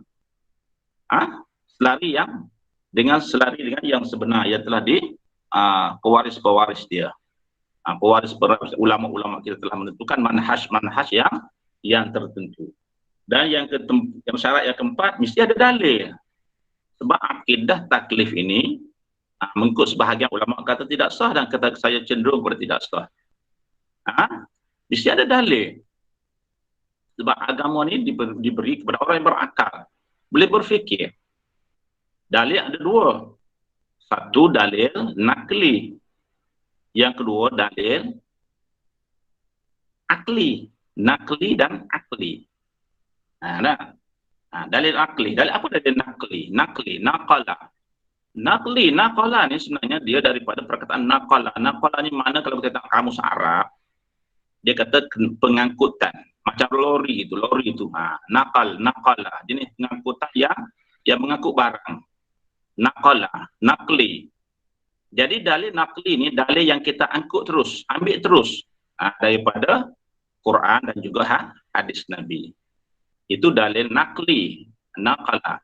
Adapun dalil akli sudah tentulah daripada hasil penelitian, analisis akal kita untuk memahami sesuatu, untuk kita mengisbatkan wujudnya Allah Subhanahu wa Ta'ala. Sebab itulah kita belajar akidah ini adalah untuk mencari dalil, mencari bukti supaya akidah kita itu hebat, sempurna dah, memberikan impak yang baik dalam kehidupan kita. Kita kenal Tuhan itu sebagai contohlah. Sebab apa? Sebab tingkah laku manusia ataupun perangai manusia ataupun akhlak manusia itu dia bergantung kepada kepercayaan. Daripada kepercayaan maka lahirlah tingkah laku. Dalam hadis Nabi pun menyebut akmalul mu'minina imanan ahsanuhum khulqa. Orang mukmin yang paling sempurna iman dia, paling baik akhlak dia. Maknanya di sini tingkah laku manusia itu bergantung kepada kepercayaan. Cuba kita bagi contoh kepada pelajar kita. Contohnya kita kata di belakang blok asrama itu ada harimau. Dan mereka percaya tak percaya? Mungkin dia kata tak percaya, Ustaz. Mana mungkin ada harimau. Kenapa kamu tidak percaya? Sebab bukti, sebab dalil. Betul. Ataupun kalau percaya, mungkin kita ustaz cakap ni percaya 10%. Okey, 10% saya percaya. Sebab ustaz cakap ni kalau tidak tak menasabah. Sebab tak percaya itu sebab apa? Dalil tak ada. Okey, petani awak pergi cari dalil, cari bukti. Maka pelajar pun pergilah. Pergi cari bukti. Dia jumpa tampak kaki harimau. Maknanya bukti semakin kukuh, maka tahap kepercayaan dia semakin tinggi. Ini belajar akidah. Cari dalil, cari bukti. Okey, nak kuat lagi, pergi lagi esok pergi lagi cari bukti. Pergi main di belakang tu, jumpa sungguh dengan harimau besar, ngawang kat dia. Apa tindakan dia? Apa tingkah laku yang berlaku di situ? Maka dengan serta-merta sudah tentulah dia akan lari dan tidak akan pergi bermain di situ. Maknanya terbentuknya tingkah laku daripada hasil kepercayaan kita. Terbentuk tingkah laku, terbentuk akhlak daripada hasil daripada kepercayaan, daripada akidah, keimanan kita kepada Allah Subhanahu wa Ta'ala. Maka dia tidak pergi main kat situ. Sebab dia tahu dia ada bukti yang jelas bahawa di situ ada harimau dan dia kenal sifat-sifat harimau itu. Dan ini yang penting, kenal sifat-sifat harimau itu. Kenal sifat-sifat Allah itu. Begitu juga sebagai contoh, kalau kita pergi ke zoo, melawat zoo negara lah, bawa keluarga kita, bawa anak isteri kita, bawa ibu mertua kita, mak sendiri kita bawa mertua lah. Pergi seronok lah, pergi melancong, berziarah di zoo negara. Tiba-tiba kita tengah seronok-seronok dalam zoo, melihat binatang macam-macam, seronok lah. Maka terdengar satu pengumuman, wahai pengunjung-pengunjung zoo, berhati-hatilah sebab seekor harimau terlepas daripada kandang. Apa reaksi kita? Apa tingkah laku yang berlaku kepada kita? Sebab kita kenal harimau itu. Maka tidak lain tidak bukan, sudah tentulah qu anfusakum wa ahlikum nara. Sudah tentulah kita akan mengambil langkah, mengambil jalan, bertindak bagaimana untuk menyelamatkan diri kita, bagaimana untuk menyelamatkan ahli keluarga kita daripada harimau yang mana sifatnya kita kenal itu. Inilah pentingnya belajar ilmu akidah. Maka terjawablah seingat tajuk yang diberi kepada saya. Akidah itu akan melahirkan manusia yang amanah, akan melahirkan manusia yang punya akhlak yang terpuji, akhlak yang tinggi, akhlak yang yang sempurna. Nah, man kana yu'minu billahi wal yaumil akhir falyaqul khaira. Adalah hadis lah. Orang beriman ni dia tak cakap kecuali cakap benda-benda yang baik. Amat tingkah laku ni terbentuk daripada kepercayaan kita. Sebagai impak jugalah bagi mengakhiri impak lah apabila kita punya akidah yang sempurna, sudah tentulah akan menyempurnakan iman kita lah, kepercayaan kita. Setelah kita belajar akidah dengan dalil-dalil yang kuat sampai 100%, kita akan memberi keyakinan kepada kita tentang konsep ketuhanan dalam kehidupan ini. Mana rumah ni, dunia ni sebagai rumah lah. Mana rumah ni ada tuan lah. Tak, ada tuan dia. Jadi kita kena ikutlah peraturan tuan dia, bukan boleh buat pandai-pandai. Kalau kita pergi rumah orang pun kita boleh kita buat pandai-pandai, kita kena ikut tuan rumah. Dia ada peraturan rumah dia. Nah, jadi begitulah di dunia pun kita ni ada tuan, bermakna kita kena ikutlah kehendak dan syarat-syarat peraturan yang diikuti oleh tuan rumah itu. Sebab tu dah di antara hadis Nabi sebut ada 3 tempat kalau kita pergilah yang perlu kita sangat-sangat kena jaga untuk selamat hidup kita. Pertama dia kata, kalau kita bermasyarakat ni, hidup bermasyarakat, benda yang sangat-sangat kita kena jaga adalah lidah kita. Nah, lidah kita. Kalau kita berada di masjid, perkara yang sangat-sangat kita kena jaga adalah hati kita. Dan kalau kita bertamu di rumah orang, perkara yang sangat-sangat kita kena jaga adalah mata kita. Mata lah. Jangan tengok sana, tengok sini rumah orang lah. Itu. Cantik itu sebagai peringatan kepada kita semua. Nah. Jadi impak yang kedua, sempurna ibadah. Ibadah akan sah. Sudah tentulah tidak ada riak di sana. Sudah tentulah tidak ada syirik di sana. Nah, sudah tentulah ibadat yang kita lakukan itu ibadat yang ikhlas. Sebagaimana surah yang saya baca di awal tadi. Qul huwallahu ahad, Allahus samad, lam yalid wa lam yulad, wa lam yakul lahu kufuwan ahad. Kufu ni makna bahasa Melayu pun kufu juga sekupu. Nah, kufu sekupu maknanya sama taraf. Kalau nak kahwin dia cari yang sekupu lah. Dah, sama taraf. Jadi Allah itu tak boleh kita sama tarafkan. Lam yakul lahu kufuwan ahad. Jangan sekali-kali kamu menyamakan Allah itu dengan sesuatu. Kalau kamu samakan Allah dengan sesuatu, bermakna kamu syirik. Dan syirik khafi. Dah, buat ibadat pun bukan kerana Allah Subhanahu Wa Taala, tapi kerana benda lain. Nak tunjuk orang dan sebagainya. Jadi tak sempurna ibadat kita. Kena belajar ilmu akidah. Supaya ibadat kita semua. Dan seterusnya, yang saya jelas tadi, sempurna impak hasil daripada kita belajar akidah, kita mantap akidah kita akan lahir manusia yang akhlak dan sempurna. Kalau pokok itu tunjangnya akidah, batangnya adalah syariat, maka buahnya adalah akhlak. Kenapa Nabi SAW menyebut innama bu'istu liutammima makarimal akhlak? Kenapa Nabi sebut yang itu? Nah, sesungguhnya aku diutuskan untuk menyempurnakan akhlak. Sedangkan permulaan 13 tahun Nabi berjuang untuk membina akidah. Karena hasil daripada akidah itulah akan lahirnya akhlak yang sempurna. Hasil daripada tunjang yang hebat, akar yang subur, akan lahirlah batang ibadah yang tegak dan lahirlah buah yang manis. Akhlak yang sempurna. Sebab itulah dalam pendidikan Islam, kalau buah itu buruk, tak elok, maka apa yang kita buat? Kita bajailah akar itu. Siramilah akar itu. Bukan sebagaimana pendidikan sekular, dia cuba basuh buah itu. Bawa pergi ken-ken. Nah, basuh macam mana pun selagi akar itu buruk, dia akan kembali menjadi buruk. Tidak seperti apa yang disebut oleh Sayyidina Umar. Jadilah kamu seperti buah. Dia lontar orang dengan batu, dibalas dia dengan buah. Sekian. Assalamualaikum warahmatullahi wabarakatuh. Waalaikumsalam warahmatullahi wabarakatuh. Jazakumullah ya Syekhuna. Alhamdulillah.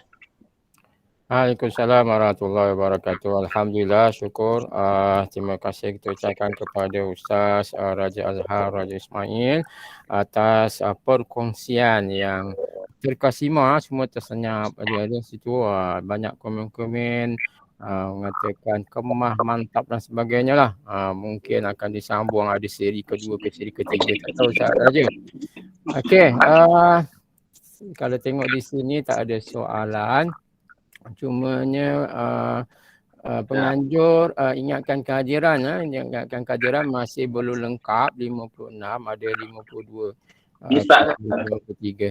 Jadi kita ingatkanlah yang mana masih belum isi borang kehadiran boleh demikianlah. Okey, kita buka 1-2 minit ataupun kita serah kepada Ustaz Amran. Rasa saya sampai di sini sajalah mengendalikan program Wacana Ilmu Pendidikan Islam bahagian terkasih KPM siri 2. Nanti untuk mungkin minggu-minggu akan datang kita akan dengar siri yang ketiga dan seterusnya. Okey, jadi rasa saya sampai di sini sahaja. Untuk tugasan saya dan saya serahkanlah kepada penganjur. Itu saja. Saya minta maaf kalau ada salah dan silap. Assalamualaikum warahmatullahi wabarakatuh. Waalaikumsalam warahmatullahi wabarakatuh. Terima kasih pada pengurusi kita pada pagi yang pagi ini. Jadi mohon saya list kehadiran ni, kalau ada yang tertinggal boleh kita sebut apa? Isilah link yang kita sediakan tu. Okey, College Mara, Kulim. Metro Johor ada 3, Kedah. Okey. Jurusan Johor ada 3. Jurusan Kedah ada 3. Metro Kelantan ada 4. Labuan ada 4. Melaka 8 Negeri Sembilan ada 4. Pahang ada 3 yang terdaftar. Perak ada 3. Perlis ada 4. Pinang ada 3. Sarawak ada 3. Ada, ini baru daftar lah. Okey, Kalimantan Selangor ada 2 dan Pahang ada tambahan 2 orang. Okay. Jadi mana-mana yang belum terdaftar boleh daftar melalui link yang disediakan. Okay. Saya ingat tu je untuk daripada urus dia lah. Jadi insyaAllah pada pertemuan yang akan datang kita akan maklumkan tarikhnya dalam penghujung bulan 8 lah. Sebab sepatutnya yang siri kedua ni adalah bulan 7 kan. Tapi oleh kerana ada masalah teknikal sikit, siri surat dan sebagainya, kita anjak di awal bulan ni lah. Okay. Jadi insyaAllah siri yang ketiga di penghujung bulan yang ke-8. Jadi saya serahkan kepada Ustaz Imran, kalau ada apa-apa silakan. Okay, Assalamualaikum warahmatullahi wabarakatuh. Pertamanya saya ucapkan tahniah kepada Jawatan Kuasa Wacana Ilmu Pendidikan Islam yang dipengerusikan oleh Ustaz Ismail bin Yusuf kerana telah mengadakan wacana untuk siri yang kedua. Dan tahniah saya ucapkan kepada penyampai wacana ilmu pada pagi ini, Ustazah Roziah binti Drasid daripada Sarawak dan Ustaz Raja Azhar bin Raja Ismail daripada Kolej Matrikulasi Kelantan. Dan terima kasih banyak-banyak juga kepada moderator yang hebat, ada bakat, boleh dikekalkan lagi tu, Ustaz Aziz daripada Melaka. Alhamdulillah, bagus. Anda rasa sangat syukurlah, seronoklah perkongsian ilmu, kupasan-kupasan daripada para pensyarah kita berkaitan dengan tajuk pada pagi ini. Sangat-sangat baguslah, tahniah. Dan nak harap semualah yang mengikuti wacana pada pagi ini dapat satu input ataupun maklumat ilmu yang bermanfaat sangat-sangatlah. Terutamanya dalam kita menyampaikan nanti ilmu, nanti kita akan sampai kepada anak-anak murid kita, anak-anak pelajar kita, yang kita akan sampaikan secara dalam talian dalam talian, walaupun belajar dalam talian, ilmu, adab, keimanan, amanah, semua tu pun ada. Itu perkara yang perlu ditekankan lah. Dan untuk makluman tuan-tuan pun, tuan-tuan semua dah tahu kan, di kolej pelajar berlebihan lah, kan? Betul Ustaz Aziz? Jadi pelajaran kita lebih ni, ramai ni. Jadi tuan-tuan, urusan penyusunan tu bergantung pada kolej masing-masing lah pada ramai itu. Lebih itu kami pun semalam berbincang juga bagaimana kalau sekiranya pelajar dah masuk ke kolej nanti, kemudahan yang ada. Tak apalah, ambil kesempatan untuk mendidik anak-anak murid kita dengan baik, insyaAllah.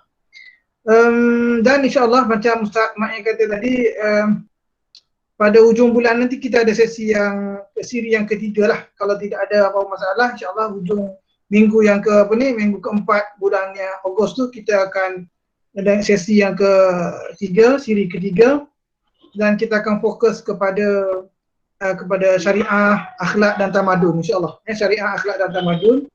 Dan kita ada sesi lagi perkongsian banyak lagi yang kita nak kongsikan pada pensyarah cemerlang kita. Jadi tuan-tuan yang hadir ni nanti maklumlah kepada rakan-rakan yang lain sebab kehadiran kita ni baru 54 orang. Pensyarah kita adalah 200 lebih kan. 200 lebih. Jadi kalau boleh minta ajak kawan-kawan masuk dan didaftarkan dalam SPLKPM ni. Boleh kira mata markah untuk kursus kan. Jadi harap sangatlah tuan-tuan yang tolong sebab anda tengok dalam yang grup lain lah, yang wacana daripada kursus lain ramai lah, tapi tu waktu sebelum PJP mulalah dalam 100 lebih, 150 ramai. Hari ni pun kita sasar dalam 70 orang tapi kita capai 54 je. Tak apalah, dah meningkat berbanding dengan siri yang pertama. Okey. Jadi kalau sekiranya tuan-tuan ada cadangan penambahbaikan untuk wacana ni, tuan boleh ajukan melalui ketua unit. Ketua unit nanti akan sampaikan dalam grup cadangan-cadangan, dan seperti mana anda sebut tadi, kalau tuan-tuan bersedia untuk berkongsi ilmu kaitan dengan topik atau kemahiran apa-apa yang berkaitan dengan pendidikan Islam, kami sangat alu-alukan lah. Sangat alu-alukan. Ini kita jadikan satu platform untuk kita berwacana, berkongsi ilmu dan juga mengukuhkan persaudaraan kita lah. So walaupun secara dalam talian, anda pun kali pertama dengar Ustaz Aziz cakap macam DJ rasa Ustaz Aziz, kenal sangat. Okey, untuk akhirnya sebelum kita tangguhkan ni, untuk Ustaz Aziz katakan Ustaz Aziz dah habis, Ustaz Ismail tangguhkan majlis ni, kita ambil gambar dulu lah. Buka kamera masing-masing, kita ambil gambar dulu. Sama siapa dia boleh tolong ambil gambar? Ustaz Taufik ke, Ustaz Ammar ke, boleh? Ustaz Waidah ada tak? Tolong ambil gambar-gambar, buka semua skrin kalau boleh lah. Saya buka semua kamera. Ada nampak gambar, ada tidak. Kamera yang boleh. Okey. Okay, mohon on kamera semua. Tak, 2-3 dah orang ni buka kamera. tak Tadi ada. tak okey kan.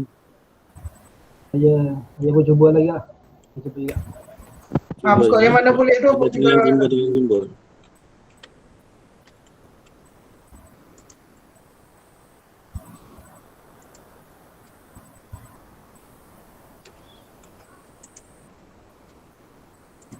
Okey, dah ambil dah. Siapa yang ambil ni sama ya? Kejap. Ambil sekali lagi. Sama ya. Duduk dah kereta dah penceramah nak balik ke tu? Sama nak minum air tu. Minum air tu.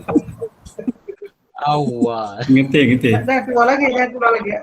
Sedikit maklumat lah. Tadi saya ada semak tentang grup UPIM yang grup besar tu. Saya ingatkan jumlah kita ramai tu, ada 69 saja. Jadi saya ingat Ustaz Amran boleh keluarkan arahan, boleh semua kita masuk dalam tu, lebih mudah lah. Sebab kalau ikut ahli tu 69, kita ada hari ni 54, hampir penuh yang ada dalam grup tu. Jadi kalau kata 200 lebih, saya tak pastilah, tak sure. Kalau boleh semua ahli kita masuk. Okey, guna Telegram ke grup WhatsApp ni? WhatsApp. Boleh gunakan Telegram atau grup WhatsApp? WhatsApp Okey. Yang WhatsApp tu lah. Kita nak beritahu KU. Okey, ya. Okey, dah ambil gambar dah? Dah. Dia kata ada apa-apa kita kalau dah itu je lah. tutup nanti apa-apa kita post dalam grup lah. Okay, kita tutup tadi kafarah dan surah. Kita tangguhlah kepada tarikh yang baru sesi yang sesi yang ketiga. Kita tangguh dengan bacaan suratul Asr dan tasbih kafarah insya-Allah. Subhanakallahumma wa bihamdika asyhadu an la ilaha illa anta astaghfiruka wa atubu ilaik. Al-'afr illa al-ins. جل في خصوص صالح Assalamualaikum warahmatullahi wabarakatuh. السلام ورحمة الله وبركاته. السلام ورحمة الله وبركاته. السلام ورحمة الله وبركاته. Barakallahu fikum.